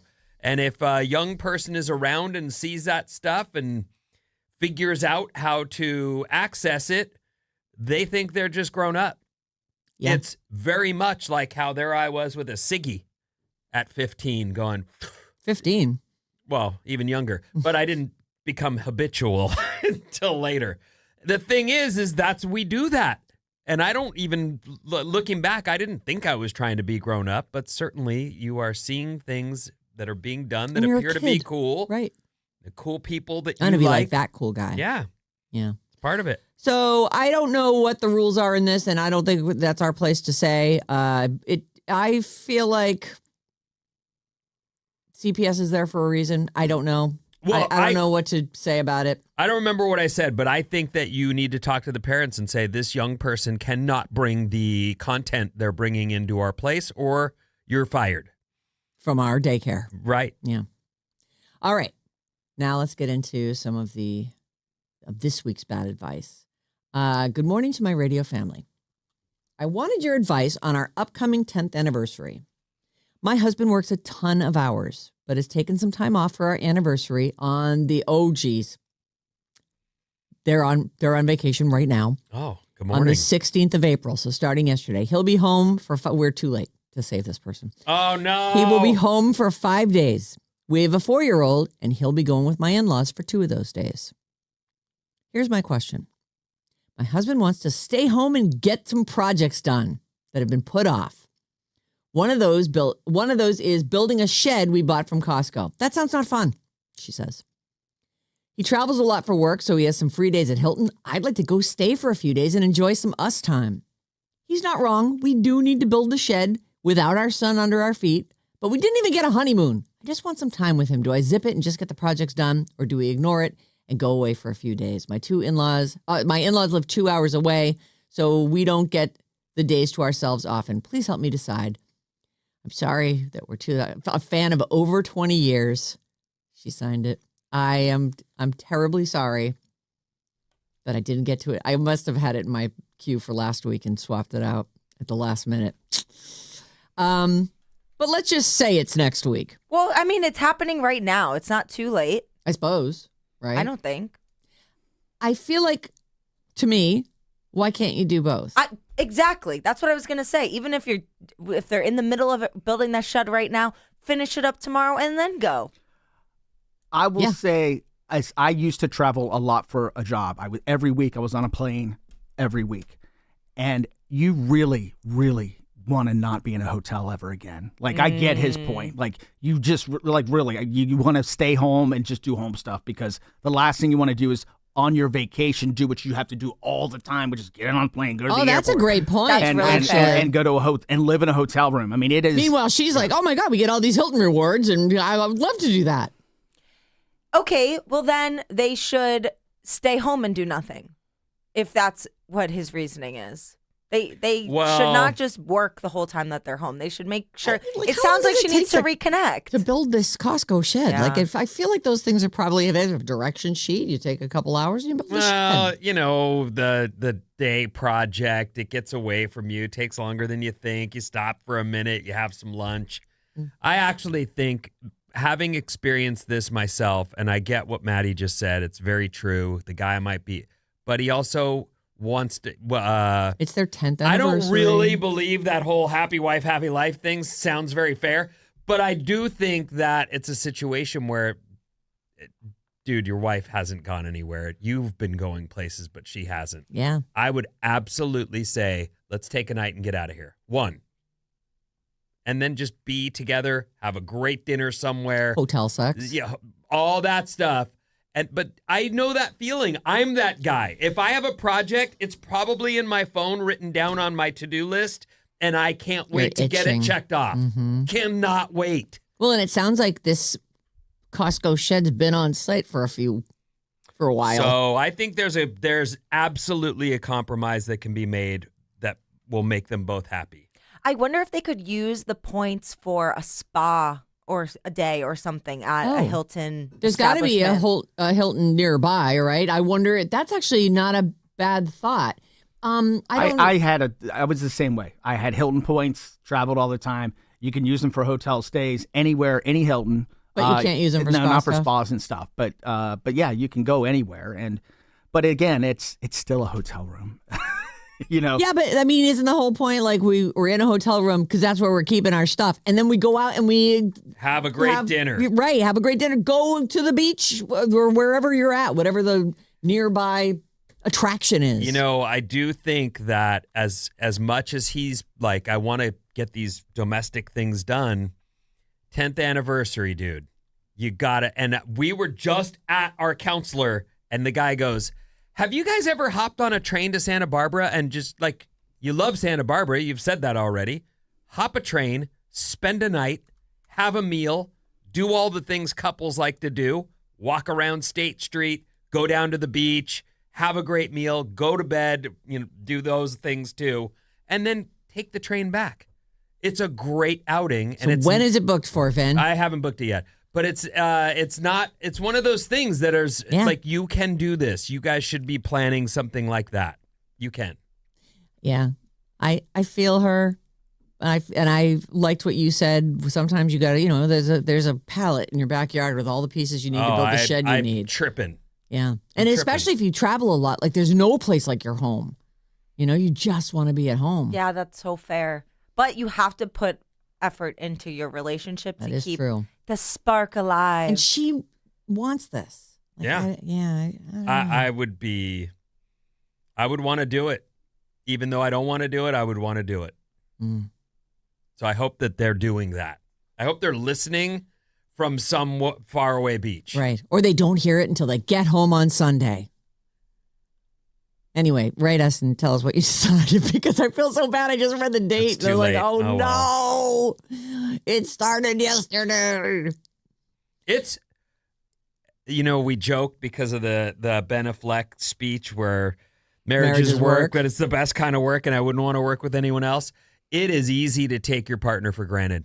And I don't even know that it's that, like, decisively done. Like, Right. well, yeah, I don't have to do anything for her. I already married her. You've got to put out effort. Mm. You just do. It's not your job, but do you want to be divorced? And don't you want to be happy and in love? Mhm. Like when you're with someone who's, walking around simmering with resentment, that's not ideal. And it's a real state of being, too. It is for a real lot state of people. absolutely. I think that we should. I don't know. I try to be friendly and goofy and attentive as much as I possibly can, and I feel like I get that back. And it's because I'm not going to have it any other way. I'm going to get a kiss before I go to bed. I'm going to, laugh and do a funny dance or whatever. He's going to pick up the guitar and I'm going to sing some goofy song about doing the dishes. Or I don't know. Like, I feel like try to inject some fun. I get it. Like life can be a drudge. So it's up to you to say, I'm not going to have it be that. I'm bummed out for her. I feel her. She wants to go away and do something fun. And she probably is home with the kid a lot more than he is if he's traveling all the time. And he doesn't want to go to a hotel. He just wants to get the things done around the house. I don't know her. I know that in our lives, my wife ends up being stuck in the house a lot. And it's because she works in the house and we have 2 kids. Yep. And there's just not the time to get away that we would like. So hop a train to Santa Barbara. This is the opportunity. He should really just prioritize his 10-year anniversary, in my opinion. Yeah, I agree. Okay, next one. Mm-hmm. All right. Bad advice request, grossed out wife. Oh, boy. There's your subject. Grossed out wife. Grossed out wife. This is, I think it's funny. I mean, I probably wouldn't think it was funny if it was happening to me, but I did find it funny. I laughed a little bit, so I swapped this one in this week. I'm sure I'm ruining someone's dream and not solving their problem in time by, switching to this one today at the last minute. It came in yesterday. Hello, Radio Fam. A pretty lighthearted bad advice request. My husband and I have been together for 20 years, married for 15. We have 2 kids. We've been through a lot together and I've seen the good and bad. He's held my hair while I puked. I've watched him freeze warts off his face. I hear him fart a million times. He was there for all the natural occurrences when our kids were born. You get the gist. Over the last year or so, he started picking his nose while we watch TV in bed, and he flicks it on the floor. And it grosses me out so much to the point where I'm hyper-focused on it and can literally hear him doing it now. As in, the sound plays in her. Yeah. It's him flicking. Oh, it's stuck. Let me flick it with the other hand. Oh, now it's on this finger. Now it's on that finger. Oh, this finger now. I really love him and actually really, really like him too. Obviously, no one's getting divorced over this or anything, but it's such a lady boner killer for me. Just a total turnoff that I can't get over. How can I fix this? Am I the ahole if I tell him to stop picking his nose? Is it passive aggressive to put a box of tissue by the bed? I feel like a mom reprimanding her preschooler. What do you think? Thanks, grossed out wifey. I moved from the Bay Area to Sac 8 years ago, and I've been a loyal listener for decades. I listen to the pod from beginning to end, so I've heard basically every word you've all said into a mic since Vinnie came back. Love you guys. Odyssey. Well, this one's easy. I agree. Should we all say it at once? 1, 2, 3. Leave Tell him alone. stop. Yeah. I'm just kidding. You can't leave him alone. You got to tell him. I You gotta went tell through him. this with my wife. Oh. I have a thing about mouth noises. Like I don't like chewing gum. That's the most That is the ironic most thing ironic thing I've the ever most heard. mouth Damn noises mouth of noises. anyone The I've amount ever of noises heard. you make in this room. We can hear your tongue peeling off the roof of your mouth. But go on. And she started to floss like while we're sitting watching TV, and she flosses really loudly. But but this is what I did. My thing was, she puts up with a lot of stuff, Maddie. You can put up with this, but it will start to get on you, and it will start to become a thing in your head. Where like she's doing this on purpose. She knows I hate this, and she's doing it on purpose. So again, I think yes, address it before it gets to a point where you're really freaking out about it. Because it will get that. Okay, first of all, let's go back a little bit. Shauna was flossing her teeth on the couch while you're watching TV? Yeah. What Yeah, planet is that okay on? Yeah, that's not okay. Sometimes I come in while I'm brushing my teeth. That's different. Totally different. Popping. Flossing is chunks flying out of your mouth. And I feel like you should do that in a mirror. And it's slobbery. You're drooling and you slobbering. can't. Forget it. You were right. She was wrong. I never brought it up. Why though? Why would you let it eat away at you if it made you miserable? And it's a simple fix. I mean, He hates mouth noises. Can you believe this? I'm I'm dumbfounded The right now. irony of it all is too much. Go on. I'm sorry. I didn't mean to interrupt. Why did you not say anything? because I just felt like she has to deal with so much from me. Like, why pick at her about one thing she does like that is driving me crazy? Like, I know I do a lot of things that drive her crazy, and she. Well, stop doing that stuff here's if you the know thing. it's driving her crazy. I mean, we're not together, so obviously we probably should have addressed But these things. that's what I'm saying. You were just telling me yesterday how you feel like, she wouldn't talk. She was simmering. And then when it blew up, it blew up. Right. Like maybe that could have been the thing that opened the door to Communication. A little late communication. now. Yeah. But I agree with you all. Please address it. Don't let it become a thing. It's a bad habit too, because if you get too comfortable doing it in front of your wife, then one day you might do it in front of your friend, and you don't want that. It's a bad habit. Don't pick your nose and flick it. The last person flick it. that I'm going to do something gross in front of is the one that I want to, do me.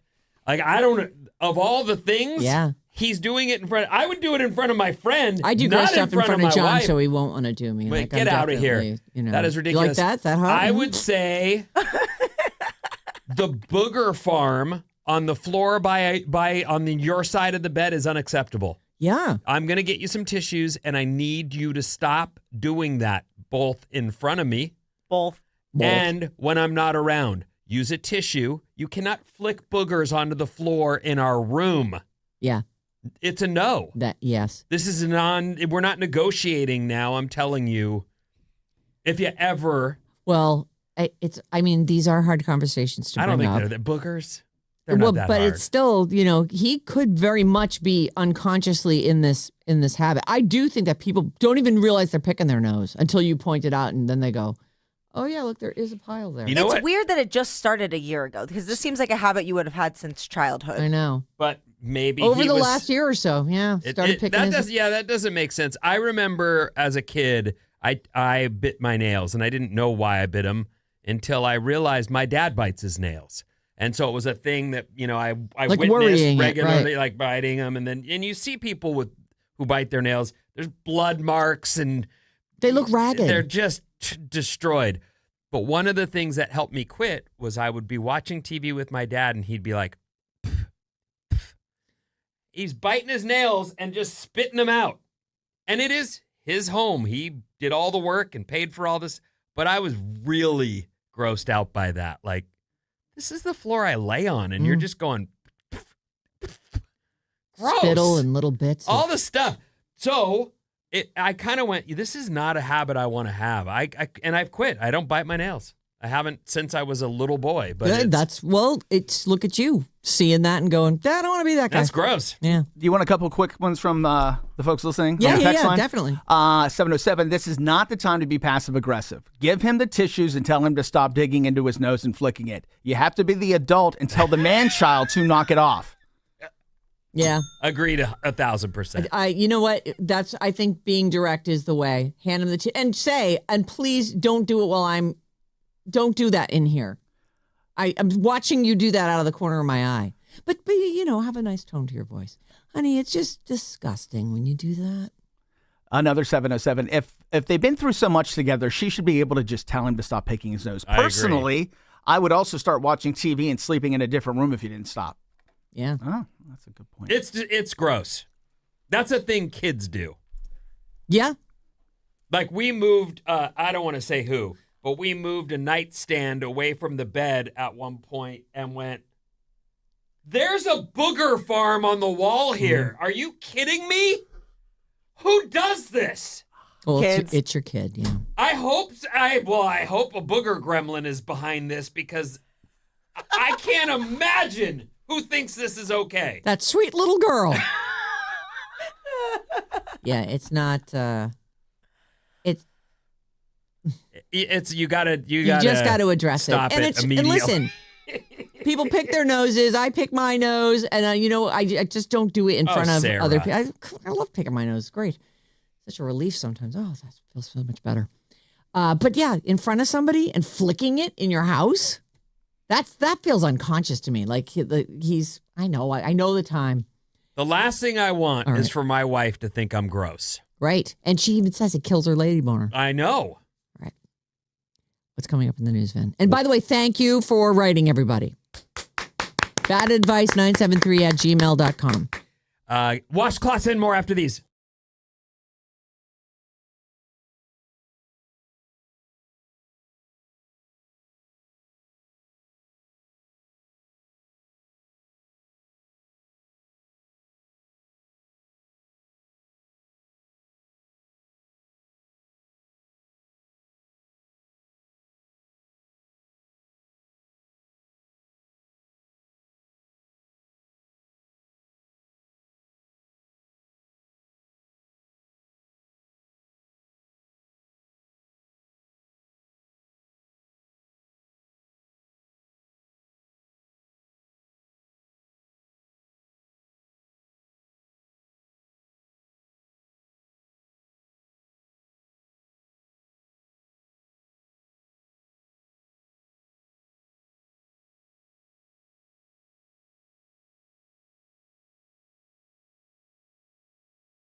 La la la la la la la la la la la la la la la la la. Alice 97.3, Sarah Vinnie, Alice's morning show. Oh my God, it's Friday all day long. I never get sick of it.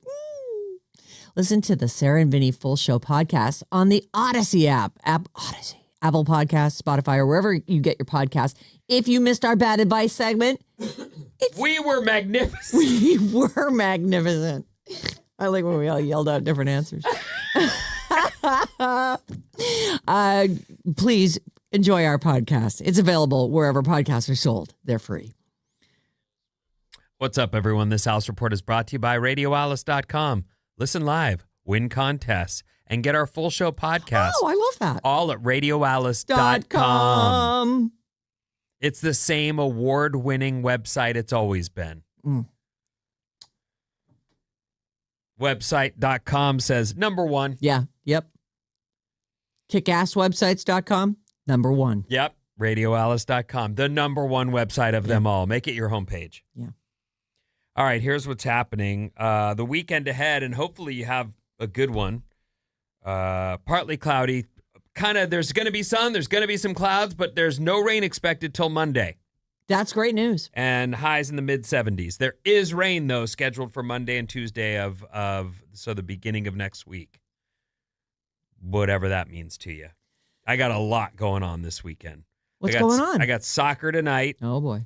I got my kids. Only a drama parent or someone from drama classes would know the term Tech Week. Oh, yeah. It's been Tech Week all week this week. The show's next week? The show's this week. Oh! The show starts, I think the first show's tonight. I'm probably going to see it twice over the weekend. Narnia. My kid is starring in it. I'm very excited. I can't wait to hear the reviews. She's been singing her heart out. It's so funny how into it she is. So this is really cool. We're going to go see Narnia. Of course, the Warriors play tonight. This is a big game, everyone. Be there for this. It's the play-in. Vacation starts tonight if the Warriors lose. They leave for whatever they... Whatever else they got going on. At Phoenix, 7 p.m. tip on Prime. What is Prime? Is it Prime TV? Prime Video. Prime Video. I think. I just call it Prime or Amazon Prime. It has now become synonymous with the streaming, even though Prime is like your membership that gets you the free shipping. And that sort of brings me to my first story, which is just a breaking news story that I have you ever bought anything from QVC? No. Not that I can recall. QVC is filing for bankruptcy after 40 years on the air. The question here is this the end of home shopping? They've been in business since the mid-'80s. And they're saying here, like, my thought was initially, how did the internet not kill home shopping? What took them so long? And also, how did everything that is available at all times, all at once on every streaming service, how do people even find QVC anymore? Like, I would just literally never see that.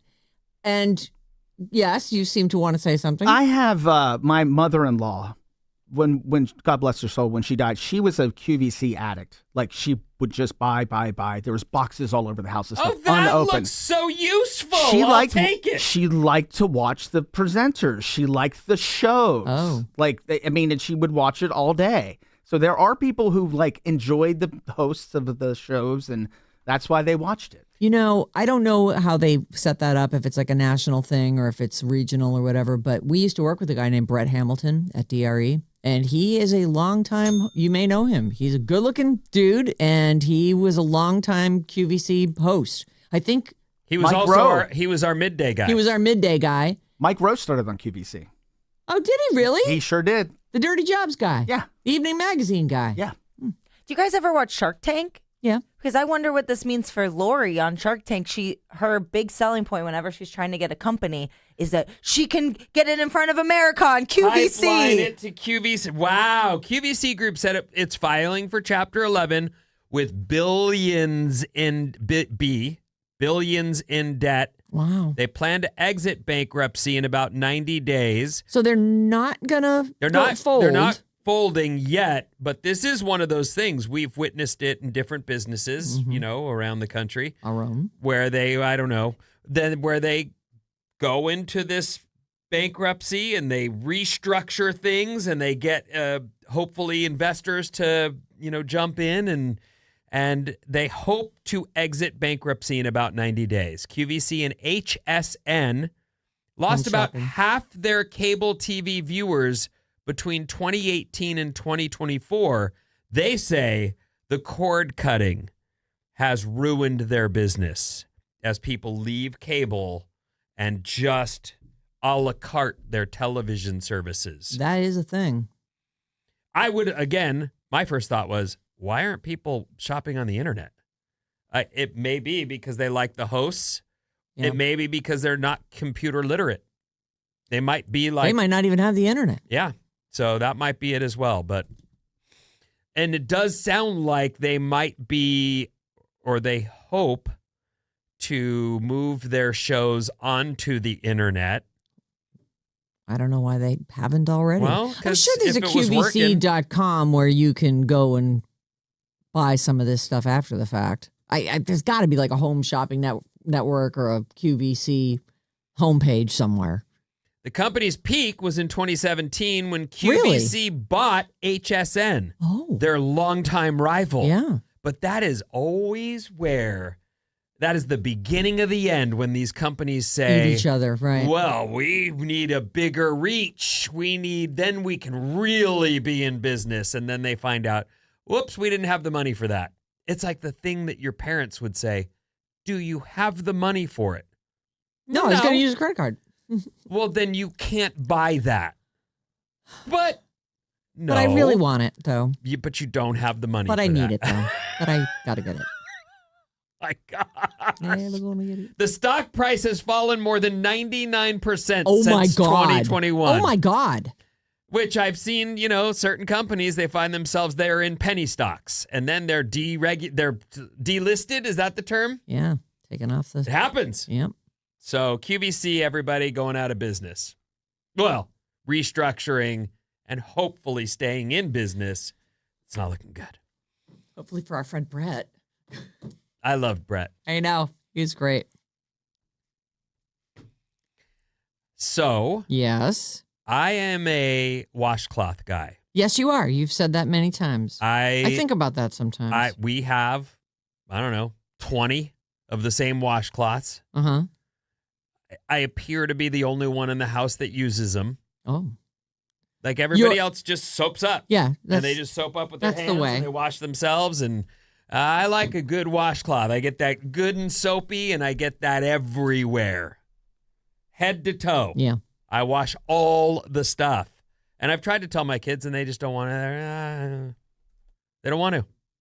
The missus, she doesn't want to either. Mm. I always think like, well, how are you getting all of the crevices clean? With my fingers and the soap. Okay. Don't worry. Everything's fine. You don't use a loofah or anything? Or, one of those big... I'll use it like on my back or whatever if I'm, John, scrub my back. Thank you. There was probably a time, and I by the way, I'm like this because I grew up with this in my house. My mom always kept There are us. washcloth families. They're 100%, and they can't understand why you don't use them, and you're like, well, I don't need it. So there was probably a time when everyone used a washcloth to bathe, and now your teenager just stands there under the water for a minute, and they call it. And that is true. That is an absolute. The fight is real every night. A woman's online poll is going viral where she says, my husband thinks it's crazy that I use a washcloth to clean my body. He thinks it's either a loofah or your hands. Which one do you use? More than 3,500 people weighed in, and 50% said they wash themselves with their hands. Another 31% said loofah. That leaves the washcloth number under 20%. Very low on the list at 17%. In the comments, those people made the case for washcloths. It wastes less body wash than using your hands because you put the amount you need, soap it up, and you clean yourself. I like a washcloth, too, for the pits. Like, get them good and clean so that you have a fresh start. I just feel like you get wet, you rub the soap over it, it's all good. what do you use a loofah or something? I use a loofah. I use the big puffy Puff? thing. Yeah. So the big you puff. put like body wash in a that? little body wash on it. Then, What do you do, it up. Bobby? I used to use a loofah, and then when I was growing up, I don't use anything right now. I have a brush to scrub my legs and feet if I feel like I need an exfoliate, but I use that like every 2 weeks. Like an actual loofah on a stick that, Right. I can do my back with it if I need to. But I feel like by the time I've washed everything and been standing there with the water beating down on my back and I've washed my hair and I kind of, a little soap here, a little there. Yeah, I don't know, the middle of my back I think is going to be all right. All right. But once in a while I'm like, Vinny would probably be doing he'd have one hand down here, one hand up here, and I do do a that washcloth on his exactly. back. And then I switch it.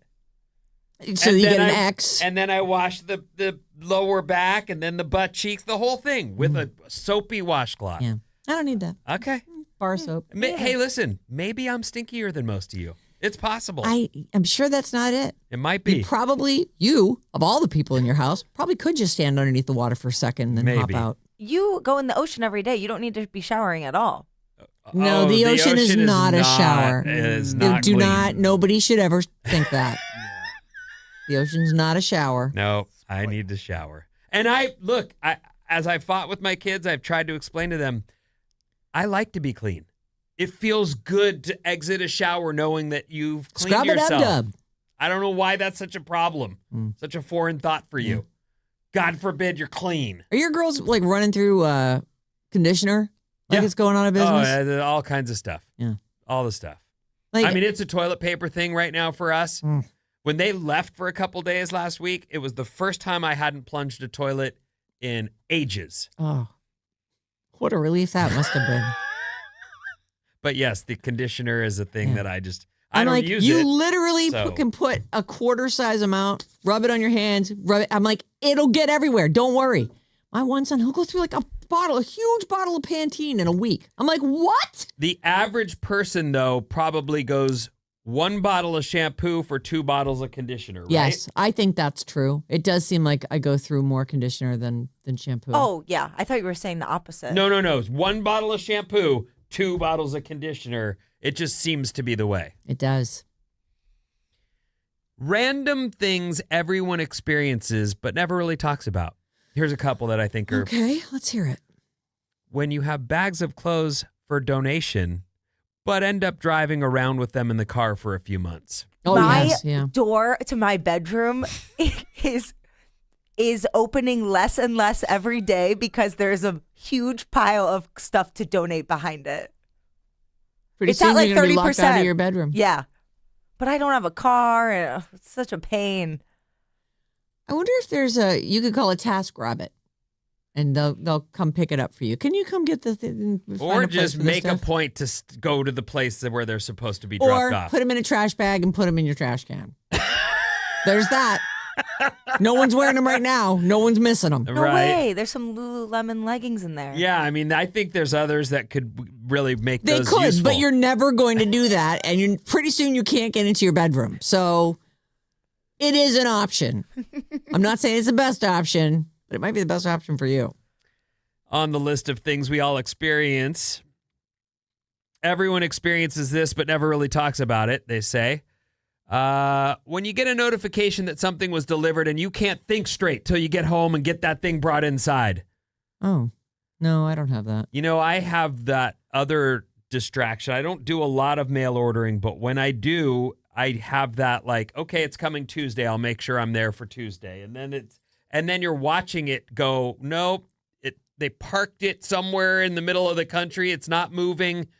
It's not going to be on time. It's going to be another day. And you just start to go like, I don't like mail order. It's terrible. I love it. It's fine. awful. You're ordering from the wrong places, it seems like. I guess I am. Yeah. Well, You should order from Amazon. not Amazon. They track, you don't even have to track it. It's there. You shut your laptop and they go ding dong at the front door. I know. That's convenient. And if it doesn't show up, they'll send you another one. I didn't get that. She said with a big smile on her face. Maybe I did get it. Oh, no, I would never do that. That's fraud. Yes, it is. when it's late and you're trying not to make too much noise with one of those excessively loud clear plastic takeout clamshell containers. Anything that you try to do at night gets so noisy in a quiet house. It does. There's no doubt. I don't even try.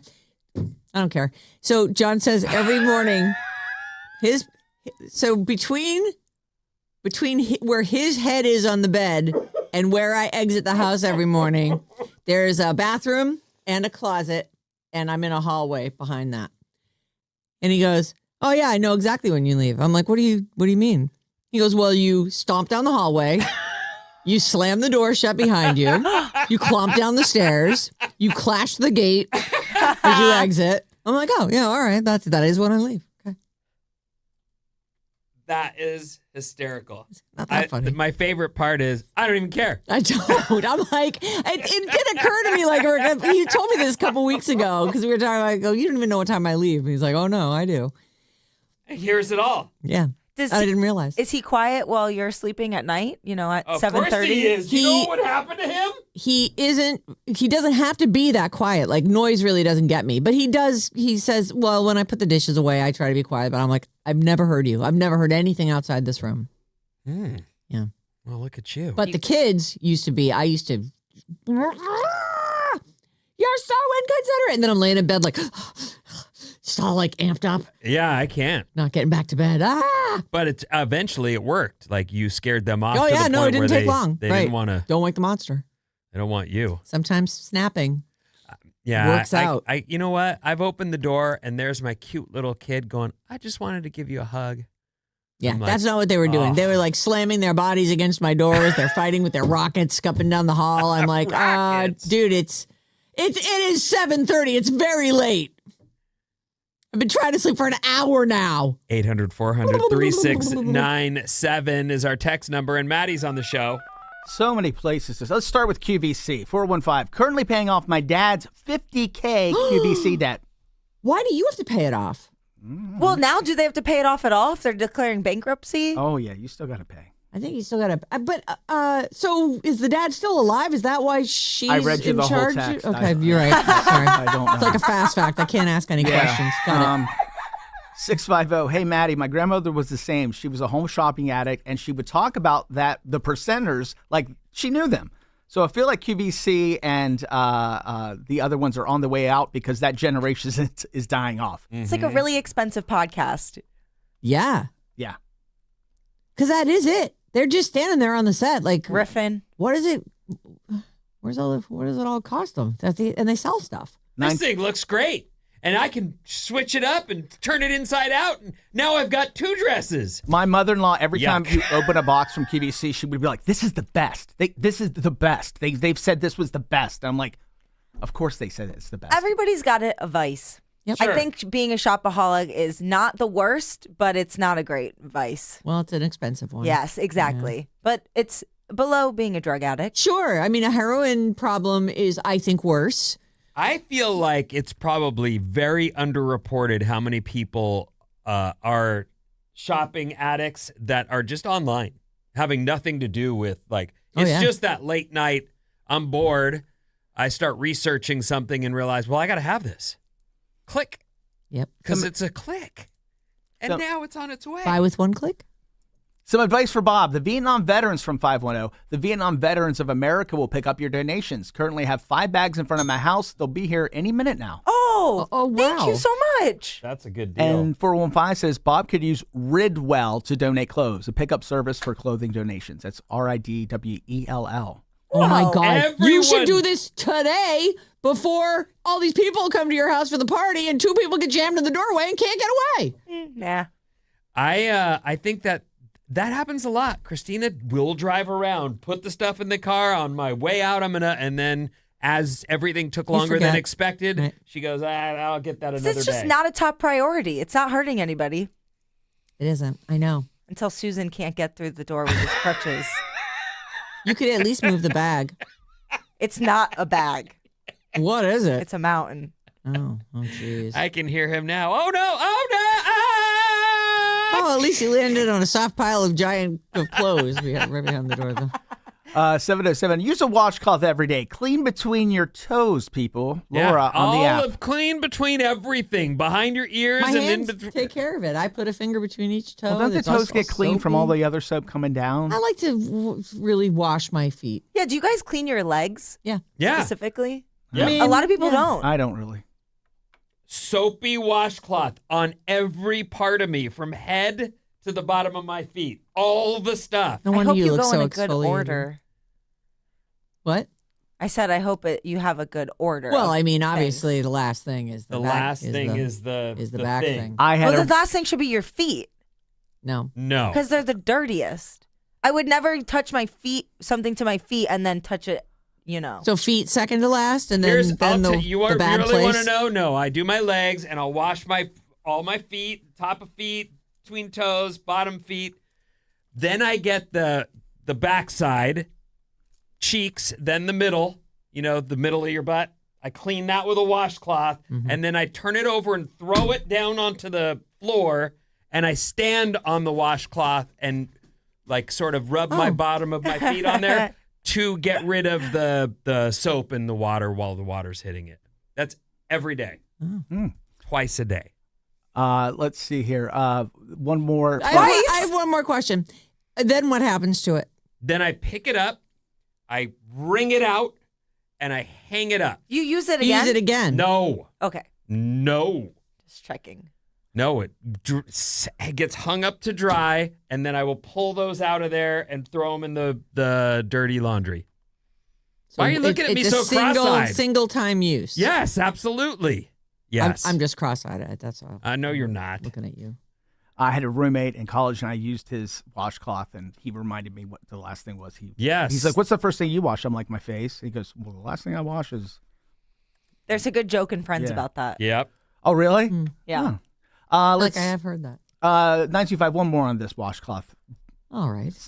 situation. If you don't use a washcloth or a loofah or something, you are not exfoliating the dead skin cells and such on your body. Your hands are not sufficient. Love you guys. Rebecca, living in the Thank East you, Bay. Rebecca. I'm glad that thanks for the I think thought. we're over exfoliating. How about that? Yeah, I actually feel like I'm doing all right. I've made it this far without using a washcloth. And your skin looks great. How many Thanks. times, let me ask you this, how many times would you say John has turned you down, for the stuff?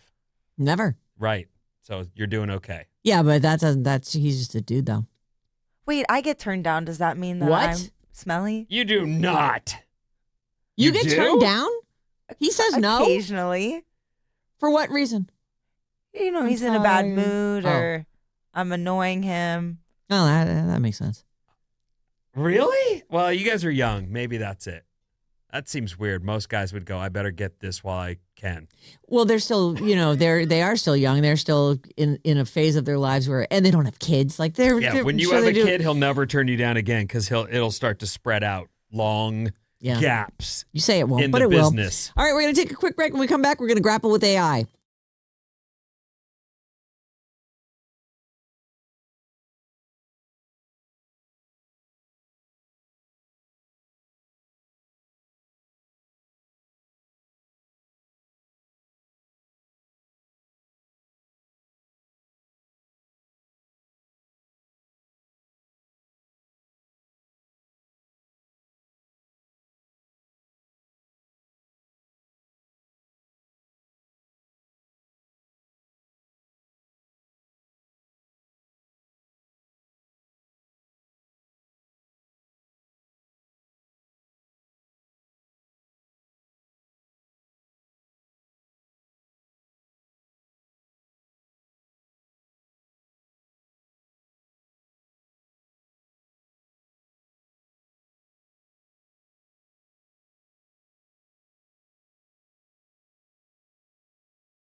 Oh,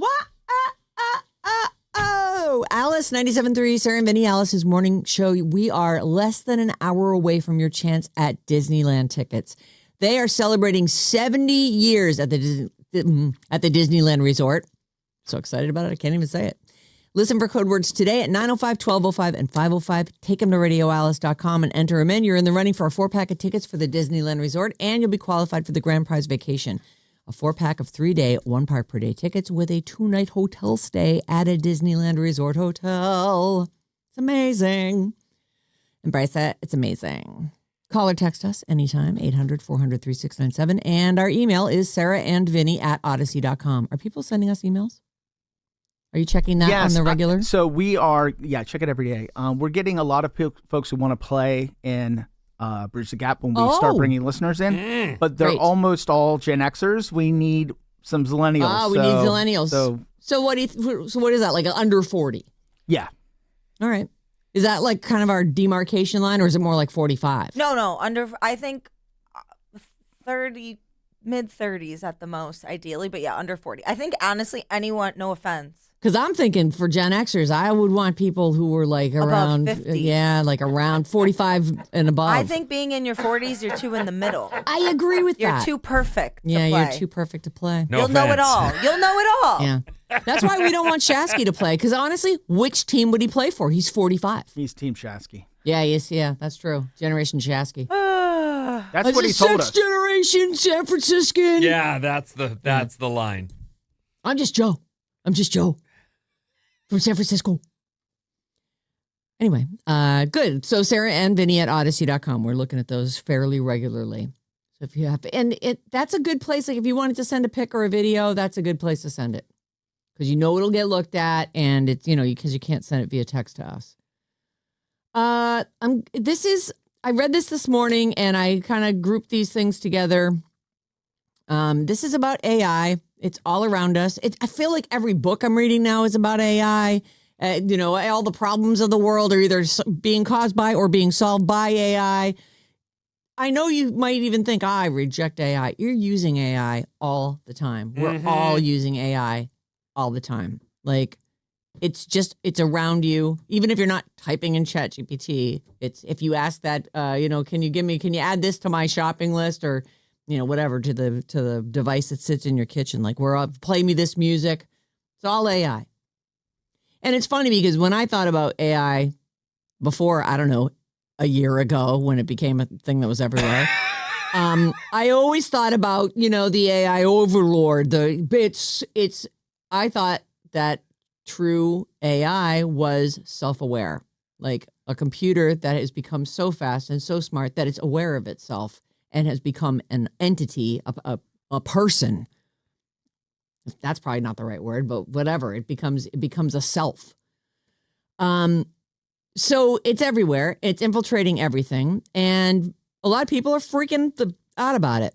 So I've got one person who's like, embrace it. It's amazing. And another person who's like, I'm freaking out about it. So we're going to start with Reese Witherspoon. Is she freaking out about it, or is she like, no, embrace it? It's amazing.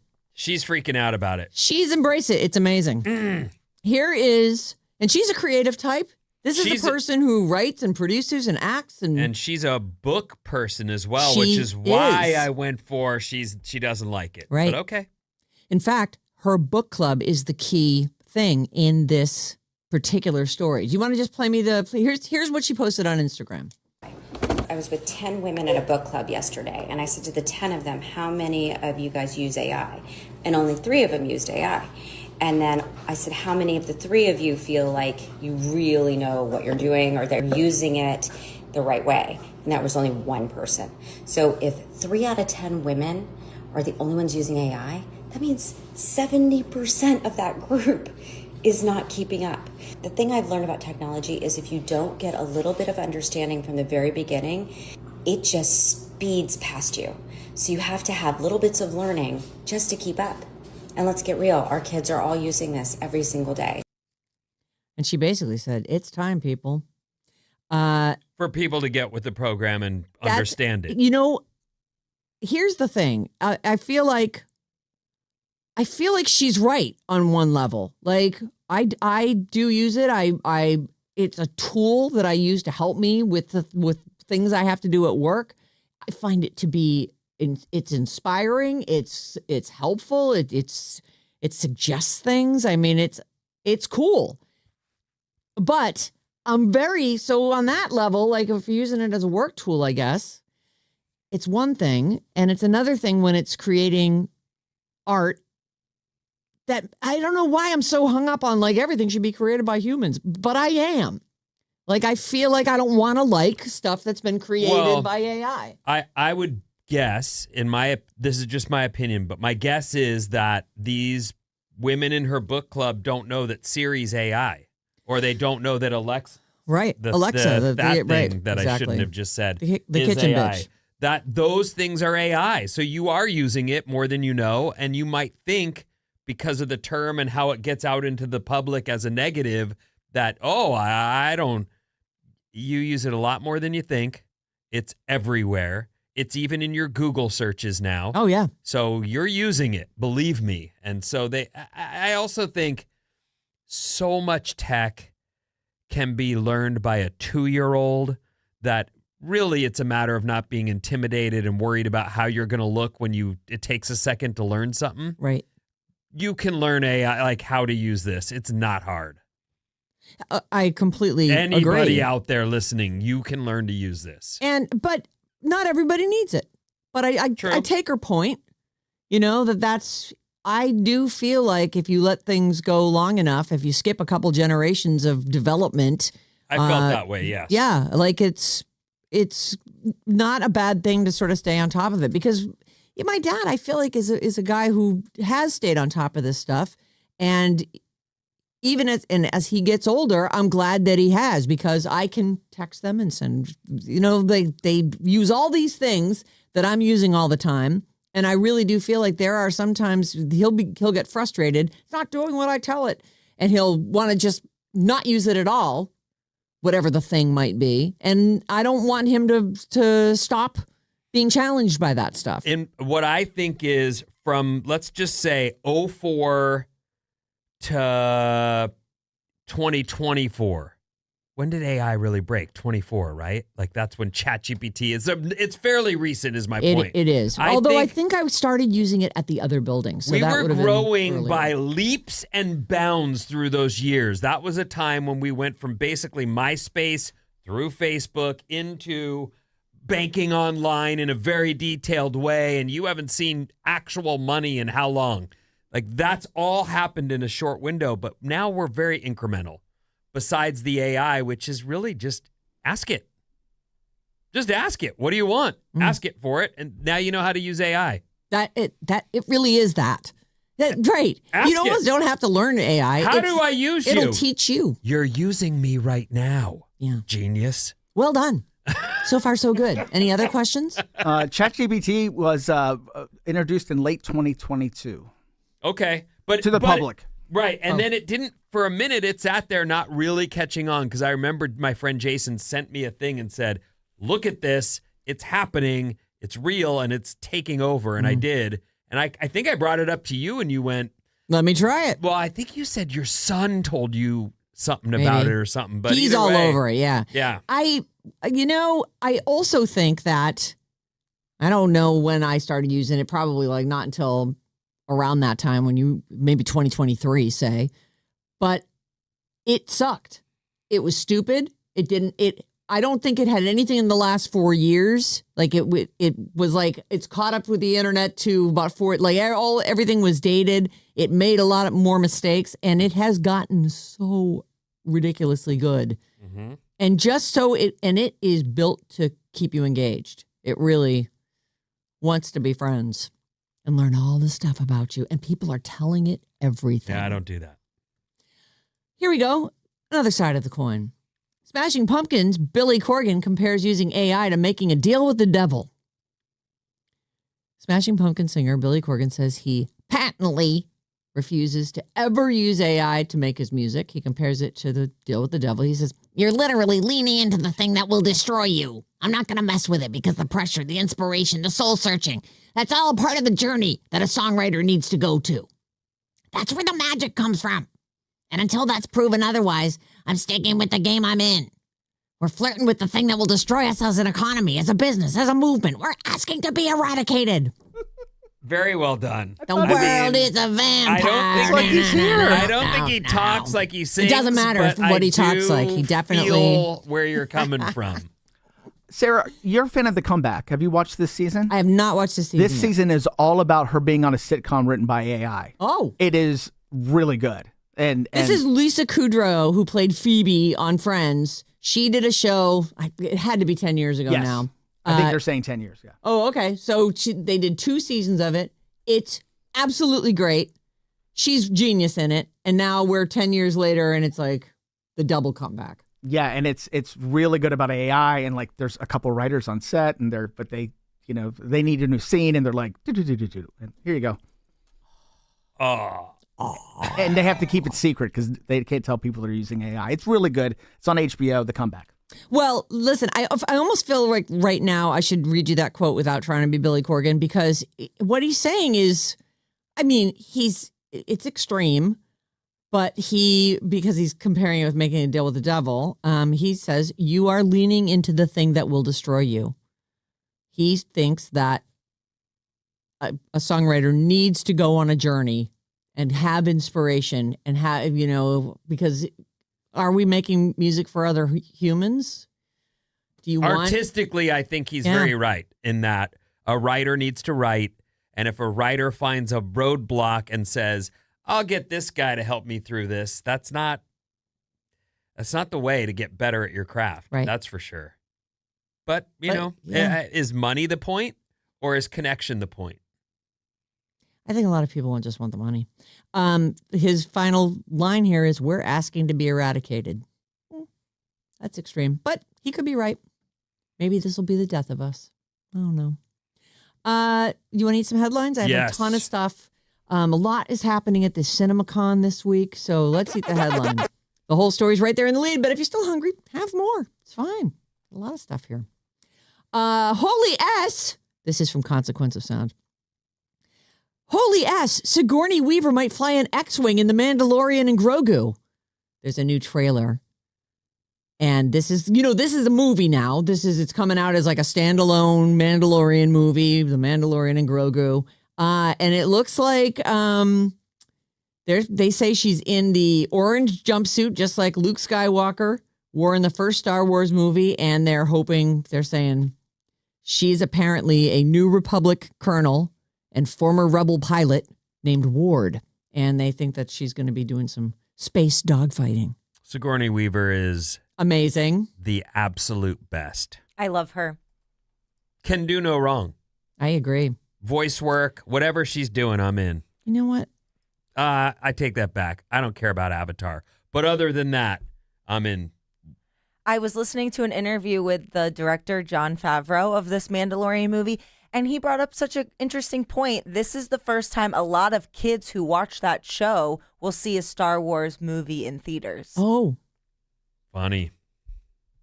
Because it's been a few years. It has.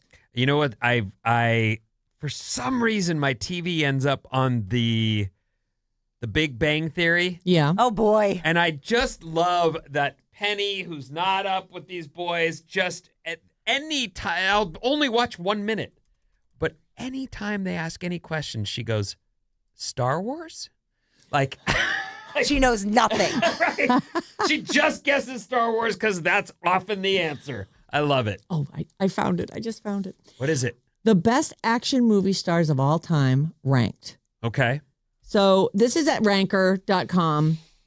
And I'm reminded because we're going off on Sigourney Weaver and how, she's going to be and how great Star Wars is, et cetera. So I've got the ranking. Unfortunately, there are no women until you get down to number 25. But Sigourney Weaver is on this list at number 37. And it is true. She's a great action hero. Ripley from Aliens. Mm-hmm. Is that what I'm sure that's what they're referring to. Okay. The title is the best action movie stars of all time ranked. Now, I saw this, I think, yesterday, and Ranker is a place where the people who are using the site are voting, and so the things it moves. change. They change all the time. This is your choice on this. Is it the characters that are being ranked, or is it the actors? It's the actors. Oh, cool. So she came in at number 37. Scarlett Johansson was at number 34, and Mila Jovovich was at number 25. For that movie, She's the top woman on this whole thing. She's done. Oh, it's the video game movies. Yes, where she's Resident fighting the Evil? monsters. Laura and- Croft. No, she No. didn't Oh, do is the that Lara not it? Croft. But Resident she's Evil, right. I think, Oh, is the that's one. it. But there's a monster one that she did recently. But yeah, she definitely has this like weird niche following. There's people who are like huge Mila Jovovich fans. Anyway, it's an ongoing poll. But do you want to take a guess at some of the top? Well, I mean, the first Like, person who's that the occurred one? to me was Bruce Willis, but I actually think it's Arnold Schwarzenegger who's number one. Bruce Willis is number 5. Mm-hmm. Number 4 is Sylvester Stallone. Agreed. That occurred to me too. Number 3 is Keanu Reeves. Right. That's The Matrix and John Wick. Yeah. Jackie Chan is number 2. Oh. And number 1 is Arnold Schwarzenegger. Mhm. The rest of the top 10, Bruce Lee, Jason Statham, Harrison Ford, Clint Eastwood, and Jet Li. I Clint Eastwood. can't believe Bruce Lee is so high. Not because I don't like him, but those movies were in the 70s. They're calling him one of the best of all time. They're old. They're They're not still good. new. You know, I know those are old. And actually, I wonder if his son is somewhere on this list too. They go on, Liam Neeson's at number 11, Chuck Norris, then Sean Connery, Jean-Claude Van Damme, The Rock. Oh, where does Daniel, the guy who plays the most recently... Daniel Craig? Yes, where's he at? I couldn't find that for you on No, it's Ranker. okay. But it's, James Bond for sure is an action hero. you know what? It actually looks like some of these positions have changed too. What about if you go to Tom Ranker Cruise? Yeah, dot where's com, Tom Cruise? Somewhere on here, I'm sure. He Like- should be in the top 10 for Yeah, sure. that just hit me. Like, Mission wait a minute. Impossible. He's not even in the top 15. Let me see. Hold on. So I'm down here in the. I sense some bias. Yeah, something's up I got there. Kurt Russell at number 16. Kurt Russell was great Escape from New York movies. in Escape from New York. Yeah. Hugh Jackman. Tom Cruise is number 18 on this list. Also, he was a great Santa. Mel Gibson at number 19. Denzel Washington at number 20. And Tom Cruise is still nowhere to be found. 18. Number Oh, 18. 18, yeah. okay. Chris Hemsworth is at 22. Chris Evans at 24. I'm sick of the Chris's. Yeah. the Chris's. Less Hemsworth, more Pine.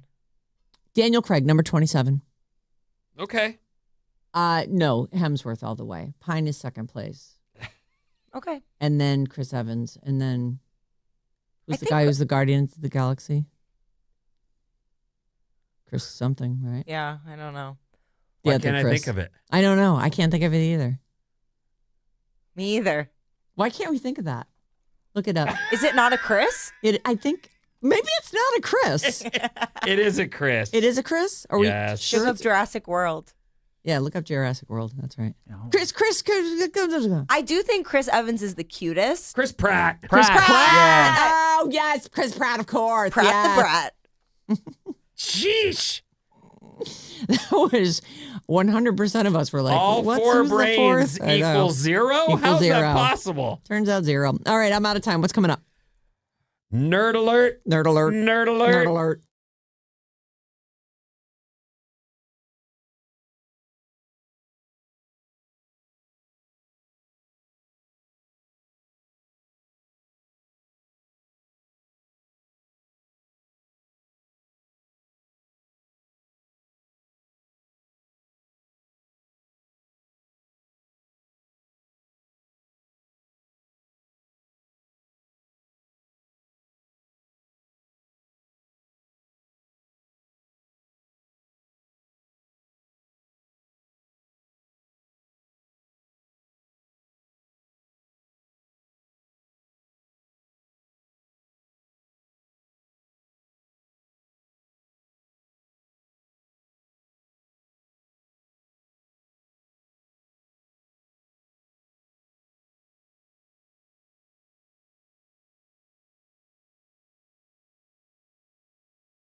Alice 97.3, Sarah Vinnie, Alice's morning show. Stream Alice. You can take us anywhere you go on the Odyssey, iHeartRadio, or TuneIn apps. What's up, everyone? This Alice Report is brought to you by the Saturday Morning Special. If you want more of us, there we are on Saturday morning. Hello. Get the best of the week each Saturday from 6 a.m. to 10 a.m. Meet you there. Drinking my coffee, doing my crossword, listening to Sarah and Vinnie. I love those guys. I'll be surfing, but then you can look up at my @Vin Hassan and I'll show you a picture of the sunrise. That's where you'll find me on Saturday mornings. Okay, here we go. So partly cloudy throughout the Bay Area, although right now over downtown San Francisco, blue skies. Gorgeous. Beautiful. Mid-70s is your high today, and the weekend will be similar in that there's going to be some clouds, but some sun. Rain for Monday, though. So put out the cushions, enjoy your weekend, and then bring them in on Sunday when you're done. All right, I'll do it. I mean, is that it? Yes. Is that how it works? That's how it works.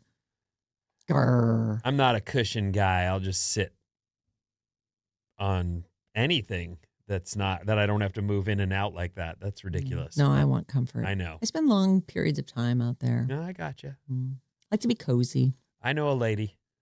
She's the same. Guess I might want to take a nap on my outdoor couch. You nap outside? Sometimes, yeah. Really? Oh, it's so pleasant. You don't Okay. ever do that? No. You don't have a hammock? No. You should get a hammock. I don't need I think one. a hammock would do you good. I don't. Nope. I love it. Am I the only one who naps outdoors? I feel like I won the day Okay. if I nap outdoors. No. I don't these days, but I would. I did when I had outdoors. Yeah. Now I don't. Oh, what about your rooftop? I'm not going to nap on my rooftop. Oh, somebody might roll you off of that. That'd be bad, right? Or, Couple quickies here. The Warriors play at Phoenix tonight, 7 p.m. game time on Prime. This is win or go home. Let's win. I pick It'd win. be fun. I'd love to see us in a series. I'm football's gone now, and there's time for this. Let's do this. East I-80 construction / closure. Look it up. It's everywhere. The announcements are everywhere. Caltrans website probably has the most detailed info, but eastbound I-80 What time are they starting that tonight? tonight at 11 Okay. through Monday morning early. And usually they finish this stuff early and open it up earlier, but be prepared. Right. Monday morning could be a problem with rain. The possibility of that not being opened back up yet could leave you rerouting. Late for work. Today is National Haiku Day. I don't know Oh. who cares about these except that it seems to be a thing Coach loves. I like haiku. I think Coach from Survivor. he would always be writing them, but his haiku are terrible. They're supposed to be about the natural world. Like there's supposed to be some kind of a like a nature reference in each one. Have you guys ever stayed at a DoubleTree? Yeah. That you know how when you check in, they give you a warm cookie? Yeah. One time on their Instagram years ago, they ran a contest where you had to write a haiku about the DoubleTree. Oh. What did you get? I don't remember. You didn't get a 3 nights cookie? there. I didn't win, but I wrote an incredible haiku. Let's hear it. Even when it's late, even when it's pouring rain, warm cookie welcome. I like it. It's perfect. 575. 575, yeah. I don't like haikus. I like them. They have to paint a picture using, only the 17 syllables. It's lovely. But I had enough of that in the last couple episodes of Survivor. Yes. Like enough. That's enough of that. Well, it's over now. Isn't it funny how in English class, it feels like almost, a bunch of times there'd be like a whole poetry section of that. Where you'd learn all the different styles of poems. You'd have to write poetry. I'm like, even then I remember thinking like, who the F is reading poetry? Like there must be people doing that because people do put out poetry books. But who's like walking around writing? I guess, you know what? I take it all back. Songwriters. That's who's writing poems. Yeah. A bunch of my songs began as poems. Oh, like in your poetry unit in English class. No. Boobs are cool. They make me drool. Boobs was a your poem. iambic pentameter is right on. Boobs was a poem I wrote, and then it became a song after that. Diodio, toilet paper, also all poems. Poems. Then became songs. Disneyland, by the way, is it 9:05? Not quite yet. But 20 I mean, minutes from now. Yes, right 9:05. We'll give you a is code when word. you'll have a chance to get in on some Disneyland tickets. Disneyland's beloved haunted mansion will host weddings. Yeah. The price for the spooky ceremony begins at $40K. Oh, geez. But you know there are Disney fans lining up to throw their money at Disney. You are not kidding. For the haunted mansion wedding of their dreams. I've heard that they're going to do these. They're going to try and do them early in the morning. Like they don't want to interrupt the rest of the people who are they're not coming to a wedding. They're just coming to Disneyland. That's weird. But yes, this is saying ceremonies will be scheduled at 5:20 a.m. Well, that's actually really early. Long before Disneyland opens to the public. This means the bride and groom will have to roll out of bed in the middle of the night to make it down the aisle in And you time. never go to bed that night. I feel like the bridezillas out there are like, I would love to get married there, but I can't do it at 5 a.m. The Gothic-themed affair will take place on the steps of the Haunted Mansion in Anaheim and are limited to just 25 guests, making the $40K, and you only get to bring 25 people. They say it'll be intimate. I bet they make it really special, though. Disney does not do anything halfway. They say it will be an exclusive affair that will feel more like an intimate seance than a traditional wedding. Ooh.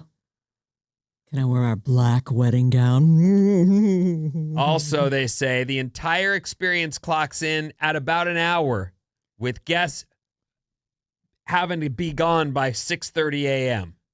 Be gone. Be gone. Be gone. Get out. Or can they now enjoy the park? We're in here. Let's go on some roller coasters before it opens. I don't think so. That's too bad. Because that'd be excellent. And for $40,000, I feel like I deserve it. For Disney's, if you're interested in Disney's fairy tale weddings, they are going to launch in July of this year. You'll be able to get a Haunted Mansion wedding for about $40K. Well, I definitely know some Disney freaks who would probably do this. This story is out of Australia, but we're hearing this more and more as there was a lady who bought a billboard here in town saying, I want you to date me. Lisa? I can't remember. Linda? But, Lisa. This lady, she's from Australia. Mate. I paused for that reason. Thank you. Well, I was surprised you didn't do your Australia. Mate. A fed-up Melbourne single has come up with a genius solution to finding love. She's received 260 applications for her online application, asking all the questions. So guys go in, they answer the questions and submit a romantic resume to this lady. Now, for the record, she's great looking. I mean, she's not a supermodel, but she's great looking. She's very pretty. Dark hair, nice eyebrows, a very clean, fresh face. Like she looks young. She looks 25. Yeah, it says she's 29. Oh, okay, 29, and zero makeup apparently. But the whole thing stems from the same grind that everybody else keeps repeating, which is these algorithms aren't working for me. I keep finding the same people I don't want to date every time. I keep finding no real info about the person who's here to date. Like they don't put enough information down, and so it leaves her not knowing enough. Right. And so how do you go out with someone if you're like, I don't know what this person does for a living. I don't know what they like to do. Is this their real name? I got to Google them. Well, that's where this stuff gets sketchy. So she's put this thing together, and it's got a lot of info on it, which I think maybe has to be the change. Do you snore? Be honest. You might not know. Most people know. Not everybody. A lot of times people, because you wouldn't know if you slept alone. Right, but if I've never had another relationship, so I don't know. I feel like you have someone over at some point in your adult life and they would say, wow, you really snore, or no. Anyway, that's Maybe. one of the questions, and it's a great question. It is. You want the answer to that before you really like them. Yeah. Because then it becomes, I guess I can do earplugs, or I guess I can. Have another room. If you get enough room. You live in a 1-bedroom with someone, you're stuck. What's your relationship with alcohol is on the list. Rarely, only socially. Occasional drinker. If there's a night out, I'm there, dude. Massive fan. As in, okay, great. Oh, is that? These are some of the these are the choices. So she made fun little choices too.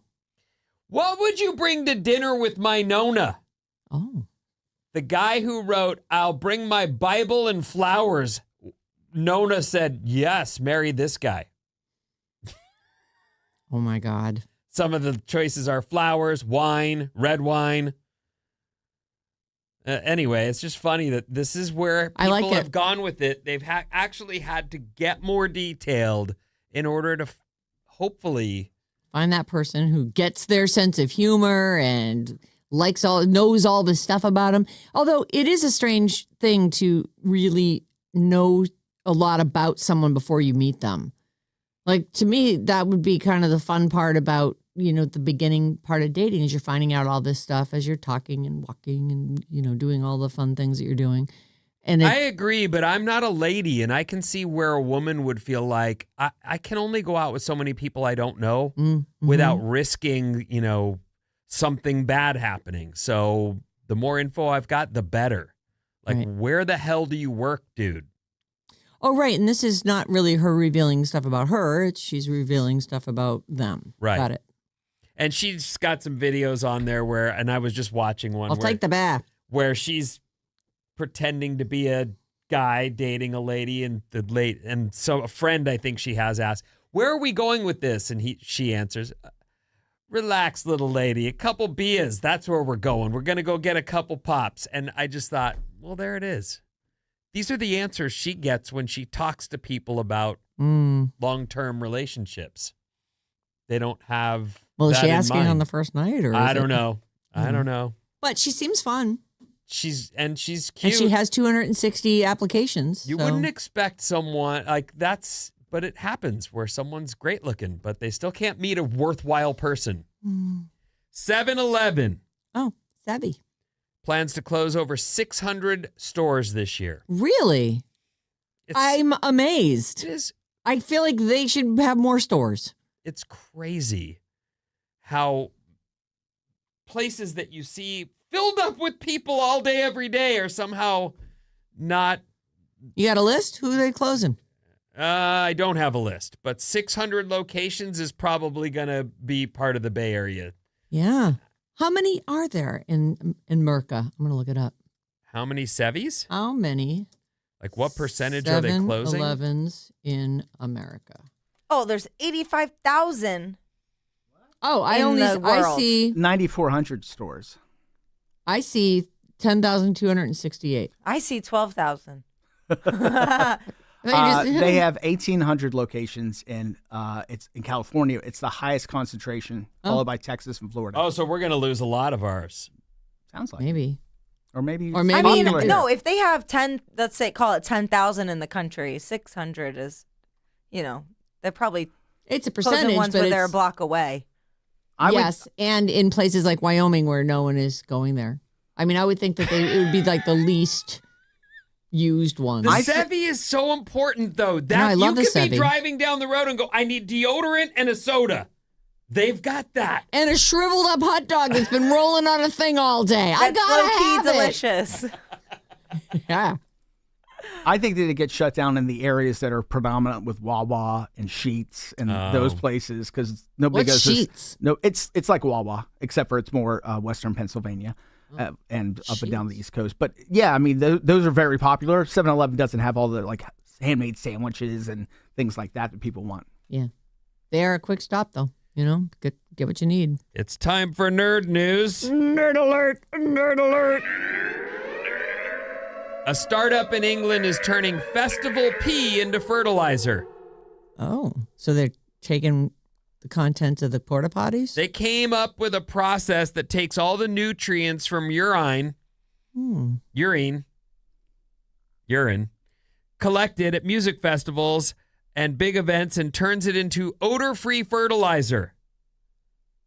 But it comes packaged with other stuff. It doesn't, so they're able to separate that out? Well, I guess they must because there is a separate place for a For man a boy. to go. I think it all goes down to the same tank. I would think so too, but But I'm not. maybe they'd set up for that. Yeah. If you They have to do say- some serious business, please use this unit. This process could help reduce sewage waste and replace chemical fertilizers. I thought pee was bad for, like, you know, when the dog goes on your grass and you're like, geez. No, that's dead. Yeah. Yeah, I don't know. But they say they've turned it into fertilizer. It's And I pretty thought good. if you let pee sit, it just turns into ammonia. Sure smells like it. It doesn't feel like something that would be good for the environment. But it sounds like they've got some kind of scientific process that'll make it all work. A new technology can pull clean drinking water out of thin air. Oh, I like Even in that. desert conditions, the system captures water vapor from extremely dry air and releases it as near distilled water during a daily temperature changes. Oh, That is incredible. that is incredible. But that makes sense. You know, there's a dew point. The problem right now is it's not scalable. Oh. The devices are roughly the size of a 20-foot shipping container. Oh, geez. That's humongous. But each unit could produce 1,000 liters a day, which is enough for 500 people to get their drinking needs So met. if there was someplace super droughty, we could fly a couple of these things in and people could get some fresh, clean water. Just stealing it right out of the air, which is great. It is great. 800-400-3697. That's our text number, and Maddie's got a few of those. I sure do. Let's see here. Earlier we were talking about Coach and Survivor 510. It's so obvious that Coach was just trying to become a character on Survivor. At this point, it was way over the top and annoying AF. Yeah, I'm glad he's gone. Yeah. Yeah, but he's a guy where you go, Coach, and everyone goes, I know who that is. Yep. Yes. He's known. When he's out there doing Tai Chi in the... Well. But can't shoot a basketball. Like, his name's Coach and he can't shoot a basketball. I know. That was crazy. That's funny. That's pretty ironic. 510, I'm so glad Coach was voted off Survivor. And I'm with Vinny. I'm not into haikus at all. Yeah. Nope. Let's see here. 707, Bob, I can't lie. This morning when you said you were sick of the Chris's, it hurt me a little. Old man Chris from Vacaville on the app. I'm not talking about you. Yeah, we're talking about the Hollywood Chris's. All the other Chris's are fine. 850, I never want to get married, but I would 100% get fake married just to have the experience at the Haunted Mansion. They're going to have a home run on their hands, aren't they? Oh, I would do it. If I had 40 grand and I was getting married, absolutely I would do it. Absolutely. 5 a.m. It's What just if like she such said- an inconvenient time. What if your future wife-to-be said, no, we're not Absolutely marrying not. at Disneyland? That's Would ridiculous, You be like, well, we're not a fool. good fit. I'm not going to marry anybody who doesn't want to go to Disneyland. Oh. That's not happening. You got to love Disney. All right. Are you a Disney adult officially? I think so. I mean, I go a lot as an adult. When without is the kids. last time you went?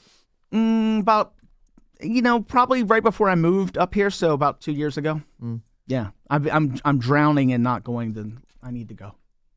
Needs his Disney fix. If only you could win the contest. Yeah, I wish only I you could win. Coming up. Well, we're going to take a break and we're going to give those tickets away right after this.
Alice, 97.3. It's Friday. Yay! Yay. Sarah and Vinnie show, and it's time for Disneyland tickets. We know you've been just sitting there raring to get this code word and drag it on over to radioalice.com. This hour's code word is vacation. VACATION. In the summer. No, nobody. Radioalice.com. Take vacation. I would have gone Go-Go's Vacation, but okay. Oh, that would be a good one. Vacation, all I ever... Right? Yeah, but vacation, the other song spells it right out. Oh, okay. I was just trying to spell it out. So. Gotcha. Yeah. What's that? Who But you're sings right. that, though? I don't know, some oldie or something. Oh.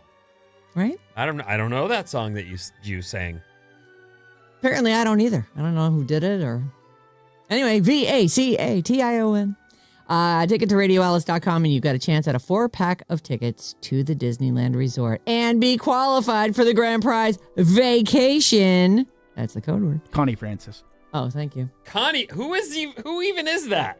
Connie She's Francis? She's an old-timer singer. Yeah, Where she the was Boys big. Are. Yeah. And, She was big? yeah. Yes. Connie Francis. She had a couple of hits. You know why I know her? Because like my mom knew her, and so my mom had the album when I was a kid. I'd play on my mom and dad's. She's stunning. I my have mom and dad's no albums. idea. This is the lady? She's very old-timey, That's by the her. way. Yeah, it's like she's like a '50s chick, Yeah. I guess. My mom, she was a teenager in the '50s. So, Stupid Cupid. oh yeah, Lipstick on your collar. lipstick on your collar. I'm gonna tell on you. Oh, You know that one? yeah. I don't know that one. Yeah, Everybody's somebody's fool. Oh, I don't know. Pretty that Little Baby. one. No. Mama. I'm not seeing any of Vacation. Is Stupid Cupid the one that Mandy Moore covers in The Princess Diaries? I think so. Stupid Cupid, stop hitting on me. Yeah, maybe. Or picking on me or something like that. I'm not seeing this Vacation. You know, one on that your way you said. home, Oh, you should, there it is. You should do a deep dive into Connie Francis. 1963. Connie Francis, Vacation. Grab me that song. And Let's- that is the code word, by the way. The vacation is the code word, yeah. We have a grand prize vacation that includes a 4-pack of 3-day, 1-park per day tickets with a 2-night hotel stay at a Disneyland Resort Hotel. If you win this 4-pack of tickets for Disney, you'll be in the running for that. Vacation. I've Take never it to heard of this lady. radioalice.com. Or seen and don't recognize any songs. And I don't recognize her visually either. Look Yeah. at her face. I think I feel like we had the LPs hanging around. Okay. I listened to all their old. Do you remember? Did you do that to your parents' old music? I told you the songs. Like the couple things that my dad listened to that was cool. Jethro Tull. Mm-hmm. He had one of their records. Oh, here we go. Crank it up. The books we're out of school. The weather's warm, but we'll play it cool. We're on vacation, having lots of fun.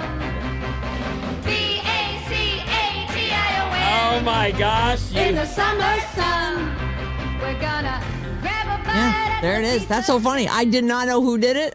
It's every time I hear about a vacation and have to spell it. Pops right into James my head. Taylor. He listened to that guy. I like that. Yeah, That yeah. still gives me, warm feelings. Jethro Tull. But then Blood, Sweat, and Tears and like Mac Oh, yeah. Davis and Jim Croce was pretty good. You know who he also listened to? 3 Dog Night. No, there's a why can't I think of his name? He's from here. From Tony? that era. Tony Bennett? Bennett? No. I'll think of it and then I'll tell you. Okay.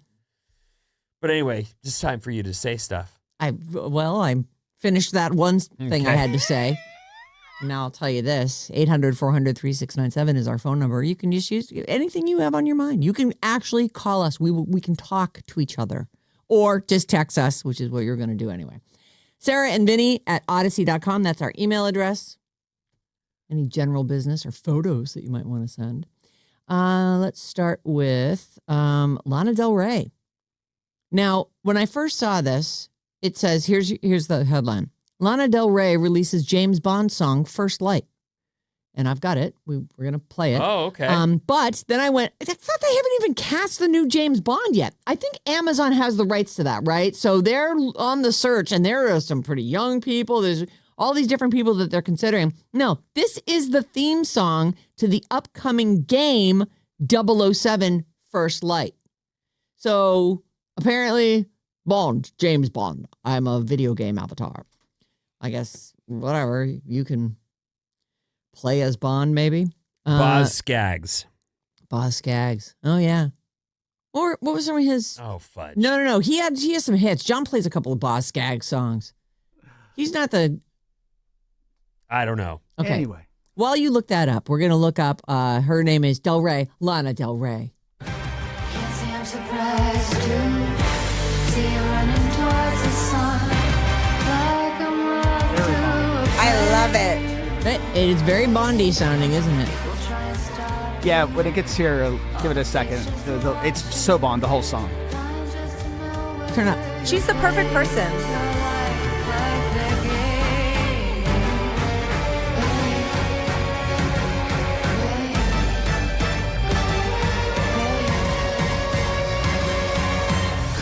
This is the best song she's ever done. Baby, come on. You know, she's singing it, but it looks like it was created by the Bond composer David Arnold. Oh, that makes sense. Like they hired the guy who does the music for Bond, and she made a song. It's called First Light. That's great, and those songs are hits sometimes. Oh Like yeah, they the Billie become- Eilish one was huge, Yeah. and so was the The Adele. Carly Simon one. Paul McCartney. Yeah, there's a lot of people. Did he do Live and Let Die? Yeah. Boom. Yeah. Lana Del Rey. She released a James Bond song written by the composer, David Arnold. I guess he does a lot of that. I don't know if he does like all the theme music, but it sounds like he's the guy who does the soundtracky type stuff. So, That was. yeah, pretty I'm not good. kidding. That's She the best sounds thing great. I've heard her do. All right, Vinny, here's a question posed to you by Ultimate Classic Rock. Yeah, I go there. So what? Leave me alone. I thought, and I think that Vinny will like this question. If you had to create the Mount Rushmore of New Wave, who would you put on it? They have their picks, and they're not bad. In fact, one of them, I'm like, actually, two of them. I like three of them. I don't know if I would have thought of all these, but we're talking about the Mount Rushmore of New Wave. So we're talking early to mid 80s. Who are the four, Vinny? Who pops right to mind? The first thing that comes to mind is Devo. Not on here. Blondie. Not on here. However, I am with you. And those are names that occurred to me. Here are people who are not on there who occurred to me. Devo and Blondie, Duran Duran even, Oingo Boingo, Depeche Mode, the B-52s. But I think that we got a little bit into that sort of synthy toward the Howard Jones thing as the 80s wore on. Like, I feel like, for me, the first thing that popped into my head, and it is on the Mount Rushmore, according to Ultimate Classic Rock, is the Cars. I would say the Cars are on that list. Duran Duran comes from a different genre, in my opinion. It was called New Romantic, and it was that English dance club music that it still had guitar, but it was very funk influenced, and that was what Duran Duran. And that was what I was thinking. Like as we move toward like the Howard Jones and Thompson Twins, and later in the 80s, like that. That was its own thing. That's not right. New Wave. Devo, I would have called New Wave. Okay, who else? And I'd be interested to see if you think that these are all New Wave, because I actually think three of these are right there. They're absolutely right. The Knack? No, they've got Squeeze. no. Elvis Costello. Nope. No. Talking Heads. Yes. Okay. I say for sure. Also say for sure on The Cure.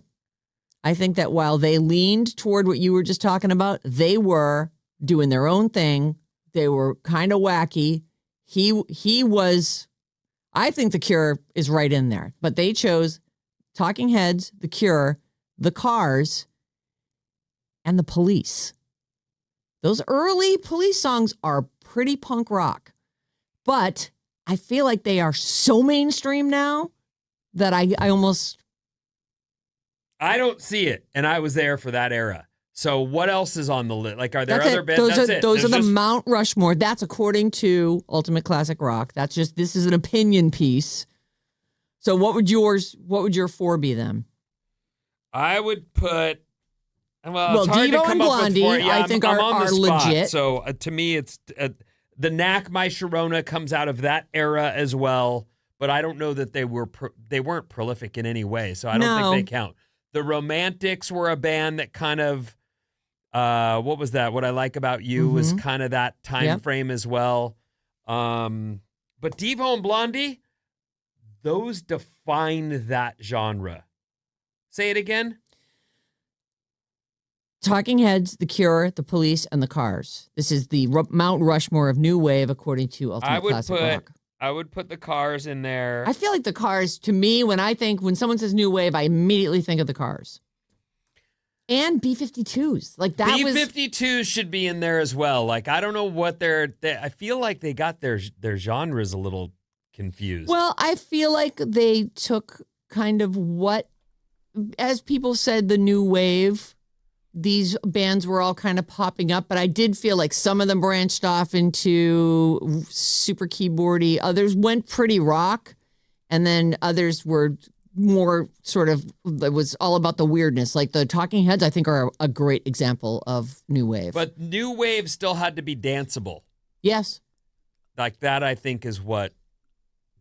Couple suggestions from the text line. 408, yes. How about Depeche Mode in New Order? I got Depeche Mode on my list, but I didn't put New Order on there, but that's legit. One of my favorites from the 707, Susie and the Banshees. Oh, I like Susie and the Banshees. See that? You could use that. I feel like there was a point where the title alternative started to take over. I agree with you. I feel like some of those leaned into that, brought on that sort of genre. Or modern rock. 925 says Gary Newman. Oh, yes. In cars. Ding, ding. Ding, ding, ding, ding. What about Thomas Dolby? Nobody I said that? think he's later. Is he? No. I think so. I think for he new would wave. fit. 650, The Smiths. Yeah. Kind of. Yeah. They were like early emo. It's fun to talk about. And I can't believe, to me, that's Devo. Right. They weren't punk, but they were definitely. But they were punk. They were like, that's why I think they're perfect for the new wave, because they weren't just like angry and harsh guitars. They had like a dancey thing that really worked for that genre. I put Devo on my list. Anyway, there you go. If you want to look, you can go to ultimateclassicrock.com. I actually love that. Devo is an American band widely recognized as pioneers of new wave and synth pop. Synth pop. I think that's what I was thinking. Like I really wouldn't put like Howard Jones or, I feel like he's synth pop. That was totally felt like top 40 songs to me. There was nothing alternative about that. That was, heavy rotation on MTV. Okay, next item up for bids. Okay. Post Malone and Bud Light. They have been 10 years together. They're in love. They are in love. Oh, I love those guys. They are celebrating 10 years of teaming up with a new product, mini beers. I don't like it. Well, here's what they say about it. Hopefully you get more in a 6-pack is actually like a 9-pack. We knew we had to do something small. It's a simple thing. If the Bud Lights are mini, they stay colder longer for you. And your butt. Oh, sorry. Let me read this again. You're not drinking fast enough. If the Bud Lights are mini, they stay cold longer for you and your buddies to enjoy. Genius, if I do say so myself, says Post Malone. They're going to be 7-ounce bottles and 7.5-ounce cans. And they'll be co-branded with the Posty Co. logo. Okay. Posty made the announcement with a little film called The Smallest Bar in the West. He made a little shorty. He made a short film. The minis will make their debut at the Stagecoach Festival next weekend. Not this weekend, because Coachella starts the second weekend today. People are on their way there now, I'm sure. Yeah. He's headlining on Sunday, April 26th at Stagecoach. And they're going to be available, though, nationwide May 4th. So you may see those at, BBQs this summer. Today, there are a couple interesting. I found these to be of note. 9 Inch Nails and Boys Noise call themselves 9 Inch Noise. And they have a record out today. Oh, that is weird. Oh. Huh. Yeah. Halo 38, it's called. So if you're a fan. And actually, aren't they playing in that formation at Coachella right now? Yeah, and they had one of the best sets. I heard that the first I weekend. think I might have heard that from you though, so I don't really know. But you referred to him on air as 9 Inch Noise, and I went, "What is he talking about?" But that's what they're. It's a joint thing that they're doing. But they do 9 Inch Nails songs, so it's not all like just new stuff. And then Boys Noise, they do both of their songs, and then they have songs together. Well, they've got a record out together, and it is, the artist in question is calling themselves 9 Inch Noise. And they have a track record. I mean, I saw them on tour with David Bowie, and they did a whole set change where David came out and sang with 9 Inch Nails, and then 9 Inch Nails band kind of started to go off one by one, and Bowie's band came in, and then it was just Bowie. Oh, it was that's a great awesome. show. It was an awesome What a show to see. Yeah. By the way, I just got someone who suggested Berlin is new wave. Oh. And I went, I don't think so. But you know who that made me jump to? Missing Persons. Oh, Missing Persons for sure. Walking in L.A. Missing Persons is Walking for in LA. sure. What do you think about the motels? I think Well, yeah. I feel like they were kind of new wavy. Not well, although maybe not. I Got don't a know. bunch of texts saying "Flock of Seagulls." Oh, Yeah. yeah. Anybody else? Because I'm wrapping it No, up. we Erasure? can wrap up. I don't know. Erasure. Okay, give you that. Go on. That's it. That's all from the text you're line. saying wrap it up. Yeah, All right, what do you got coming up? Okay, so much stuff. You're going to love it. Stay tuned.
Alice973. Check out the Alice973 Instagram for video reels and pics from the Sarah Vinnie Morning Show daily, plus links to all our personal profiles.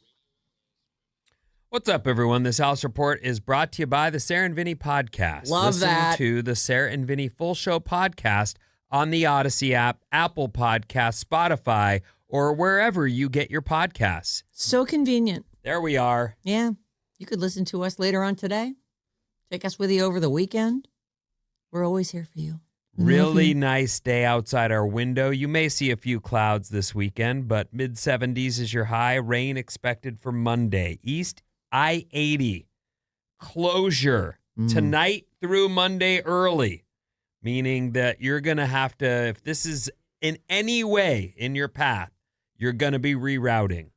So you might want to figure that out. East I-80. And you can go to Caltrans and find more info on that. Warriors are at Phoenix tonight, 7 p.m. on Prime. Go Warriors! Go Warriors. 7 p.m. our time? That's late for the East Coast. I wonder if it's very late for the East Coast, and that's often the case. A lot of times, the East Coast doesn't get to see the West Coast teams. And there's big stars on the West Coast. Yeah. Okay. I first have a question for you because I saw this picture and I was like, God, that is the 70s. I was a little boy in the 70s. Yep. Me too. I was a little boy too. And the couch I have a memory of of my childhood was like a burnt orange kind of leather or vinyl or something like that. Naga hide. Whatever it was, Naga hide. And it had wood arms. Not wood with padding over the top of them, wood. Yeah. And I was looking at this picture, and it was like a picture of a couch with two people sitting on it, and it had the wood arms too. And I thought, was that the trend to have non-padded arms on everyone's chairs and couches? Did you have wood arms on your chairs and couches at home growing up? No, we also had an orange couch, but it was definitely like that. Well, that's like a futon style. Look for like the mid-century modern style because it had like a zing to it, right? Like a wood, that sort of 70s looking furniture. Ours were just round enough on the top that you could kind of put your neck and head on it, but it still would. You'd be like, Type in mid-century wood arm couch.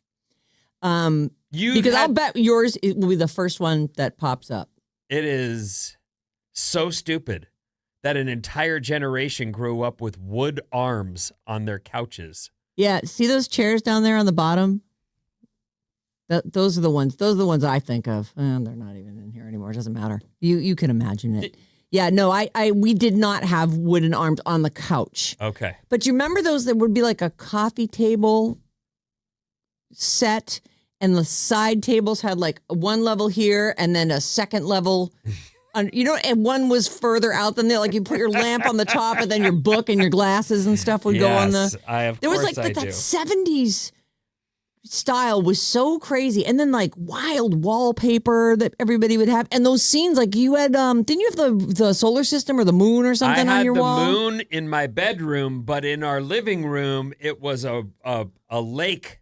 We had a forest in ours. Yeah, well, there was a forest. It was a lake with like trees in the we didn't get a lake. That was high end. An autumn look, sort of, the color, the fall. Which I colors. love that. A lot of people are bringing that back. They'll do like an accent wall instead of just painting it a different color. They put up one of those kind of wallpaper posters where it takes up the whole wall. I think that's so cool. I think that. I loved the 70s. I loved the 70s too, I like the style. I like the way women were mostly natural back in the day, as far as I could tell anyway. I was just a boy. Well, we weren't getting our lips all blown up. No, but the wooden arms on a couch, I'd love to call the 70s and say, what the hell are you thinking? That's not a comfortable place to even prop a pillow to keep yourself off the... There's nothing good about that. Yeah. What the? Well, they wiped clean, and the kids did. And the cat... The cat couldn't scratch the arms. I remember the front of our couch had, like, our cats had just destroyed the arm rests.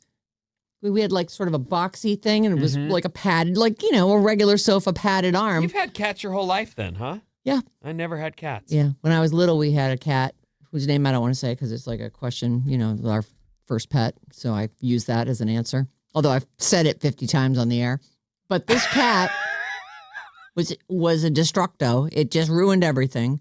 And then when I was walking home from Brownies, I found it dead. It had been gone a day or two. Oh, no. And I'm walking home. I'm on the street, and there's my cat. I'm like, oh, my God. What's the name again? Never mind.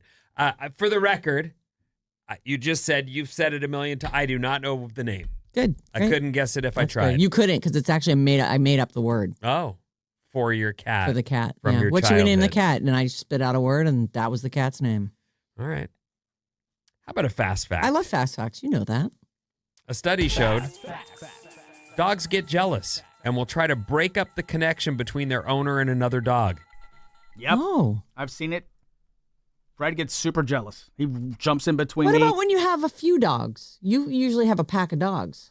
They don't tend to they can get a little jealous if someone's on the couch and they want up on the couch and they want to be next to you. They'll go, nudge them a bit. But Fred will throw his whole body in front of a dog that's coming for me to pet. Like he is. Oh.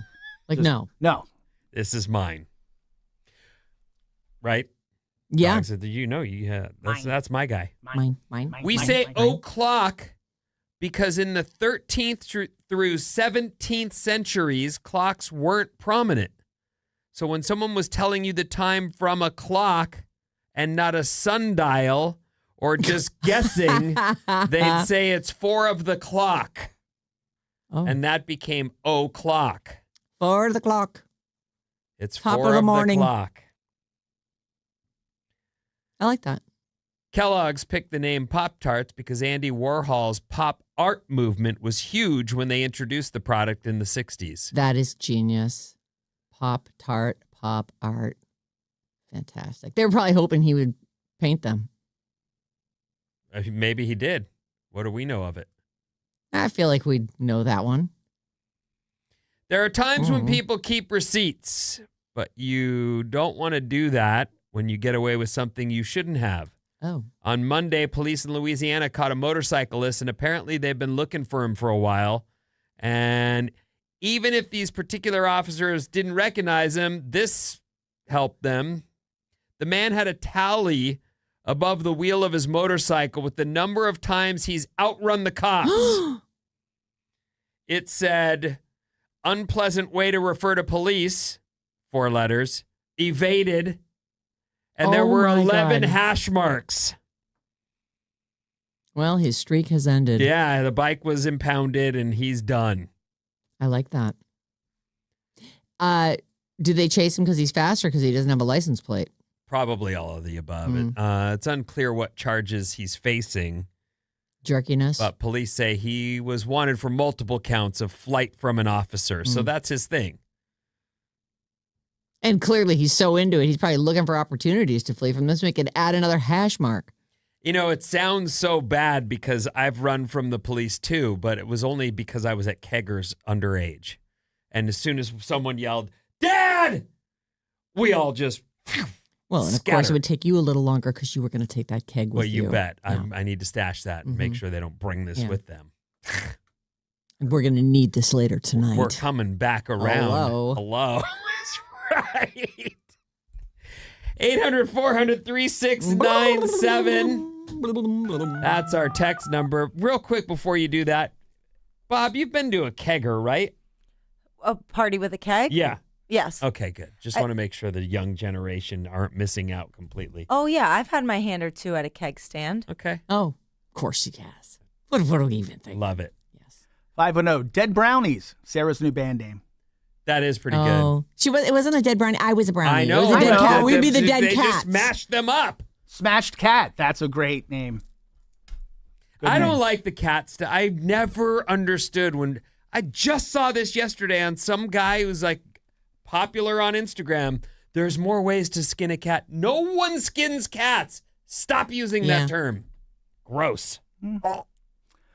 707. He Not- says, well, no, we had to do it in class when we dissected the Oh cat. my God, Yeah. please stop talking about that. 707, not wood arms, but our recliners and couch had the wood down the front of each side in line with the arms. My dad broke his foot showing my brother how to punt kick a football, and he kicked that wood. Yep. Dangerous times the wood, back then. The wood tone thing was, it was like a stripe of wood was big. You know? Even the wood Injuries- right down the side of a car. Injuries on the couches, too. Yes. Yeah. Absolutely. 925, another one. Early 80s, busted my lip open while jumping on my grandma's couch because of those wooden arms. Mm-hmm. Couches are meant to be In soft. what world did that make any I sense? don't know. The world of mid-century modern, I guess.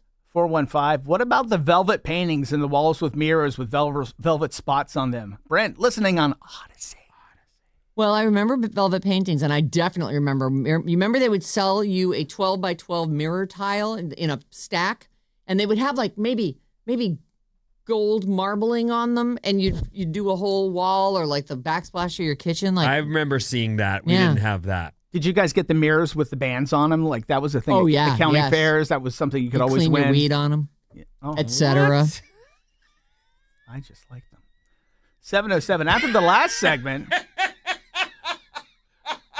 Clean your weed. It's good for your weed. You mean clean your stems and seeds out of your doobie weed? Is that what you're talking about? Yeah, actually, I'm wrong though. It was where you did your cocaine. Sorry, my Right. bad. Duh. 707, after the last segment, because I sang it through the ad break, I'm certain that I'm going to have missing person song words in my head all day long. What are words for? When no one listens, any what are words for? And 510. Love missing persons. My dog was jealous of our kitten. It took them 2 weeks before they started getting along. At least they get At least along. they got quick. along. Yeah, Yeah. no worries there. Oh, it's game time. Great. That means we're almost done. I can't believe it's Friday. I know. I'm You want so me to pumped. do a few more texts? No. Be a hero? Don't be a hero. By the way, the Fort Mason Night Market is back tonight. Oh, really? Oh, we didn't do what's going on this weekend. I just did it. Okay. That's what's going on. Oh, and also a theme party at your house. Yeah. I know. So exciting. I can't wait. You know what? Your house is going to be so crowded. I want pictures of the thickness. Check Of the Bob forest on the of bodies. waves Yeah. on Instagram to see her party tonight. We can't wait. She's doing she's throwing a murder mystery. I love it. A murder mystery masquerade. Oh, let's get 3 M's in there. Why would we stop at 2? Okay. Bob. Sarah. Because you're throwing yourself a birthday party tonight. A masquerade, murder mystery masquerade. You get to choose. How old is that guy or when did that happen? When did that happen? You're going to be sorry. Okay. Ford unveils its newest model, the Mustang. What was the first year of the Ford Mustang? Maddie, you're first. 1960. 60. What do you think, Bob? 47. 47. 61. 64 is the correct answer, and that's a point for Vinny. Linda McCartney dies after a long battle against breast This cancer. is dark. Oof. On a Friday, Sarah? Yeah, that's right. Deal with it. With all good must also come some bad. Linda McCartney died. And that was the beginning of just the unraveling of Paul McCartney. Like he ended up being with the one-legged lady. Yep. 82. You think that happened in 82? All right. Not the one leg. No. Linda McCartney died. Yes. 82. What do you think? I say 92. 92. 93. 98. She died in 1998. Isn't that crazy? I would have said much earlier as well. And since then, we went through the one-legged lady and a... Well, it has been almost 30 years. 30 years. So it's, the 90s do feel like yesterday. I'm with you. But Well, 98, though. I know. Not 91, 90. Well, all right, fine. Benjamin Franklin died in Philadelphia. He was 84 years old. His wise words, if you would not be forgotten as soon as you are dead and rotten, either write things worth reading or do things worth writing. Isn't that nice? I like that. When did And he Maddie, die? the Wait. self-professed I historian went on the first show. last time. Yeah, it's Bob. Oh. 1789.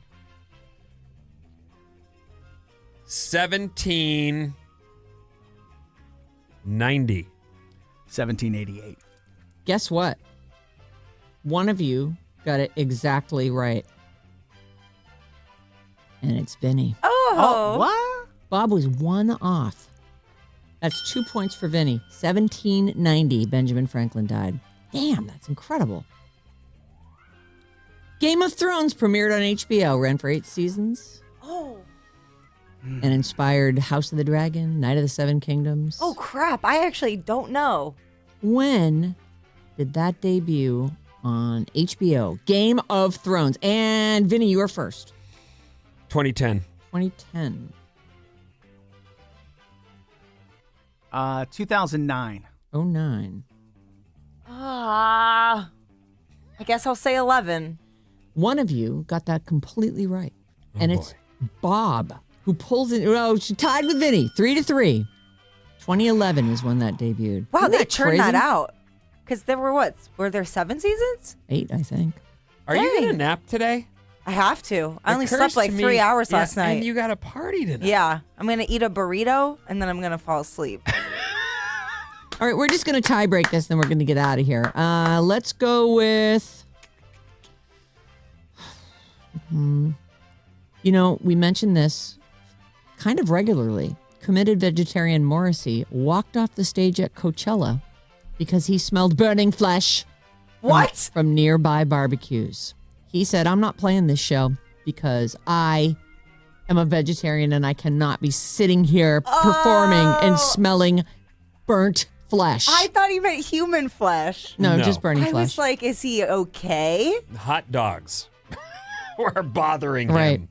Committed vegetarian Morrissey walks off the stage at Coachella because he smelled burning flesh from nearby barbecues. When did that happen, Maddie? 2018. 2014. I always wonder if vegetarians are, people who have always been vegetarian are bothered by the smell. If I'm out one-on-one with a vegetarian, I'm like, is it okay if I order meat? Is it going to gross you out? And most of the time, And they're they like, always no, say it's no okay. Yeah. because they deal Well- with it every day. I love the Smiths. Morrissey's a giant pain in the ass, though. And that guy, it's like he doesn't know they're going to be making meat at a festival. I know. what did you say? 14. We got 2018, 2015. 2014, 2015. That is a point for Bob. It was 2009, and Bob has won the game. What's her name? No one's sure. What's my name? My name is Bob. Yeah, right. Goodbye. Keep it here on Alice all day. We have your chance to win Disneyland tickets coming up at 12:05 and 5:05. Jason and Maine. Mason and Jane will each give you a code word. And make sure you're here for 97 minutes commercial free, weekdays at 4 with Jane. Have a great day. Have a great weekend. I can't wait to hear all about the murder mystery. Go Warriors. Watch out for the rain on Monday, and we'll see you then. Thank you.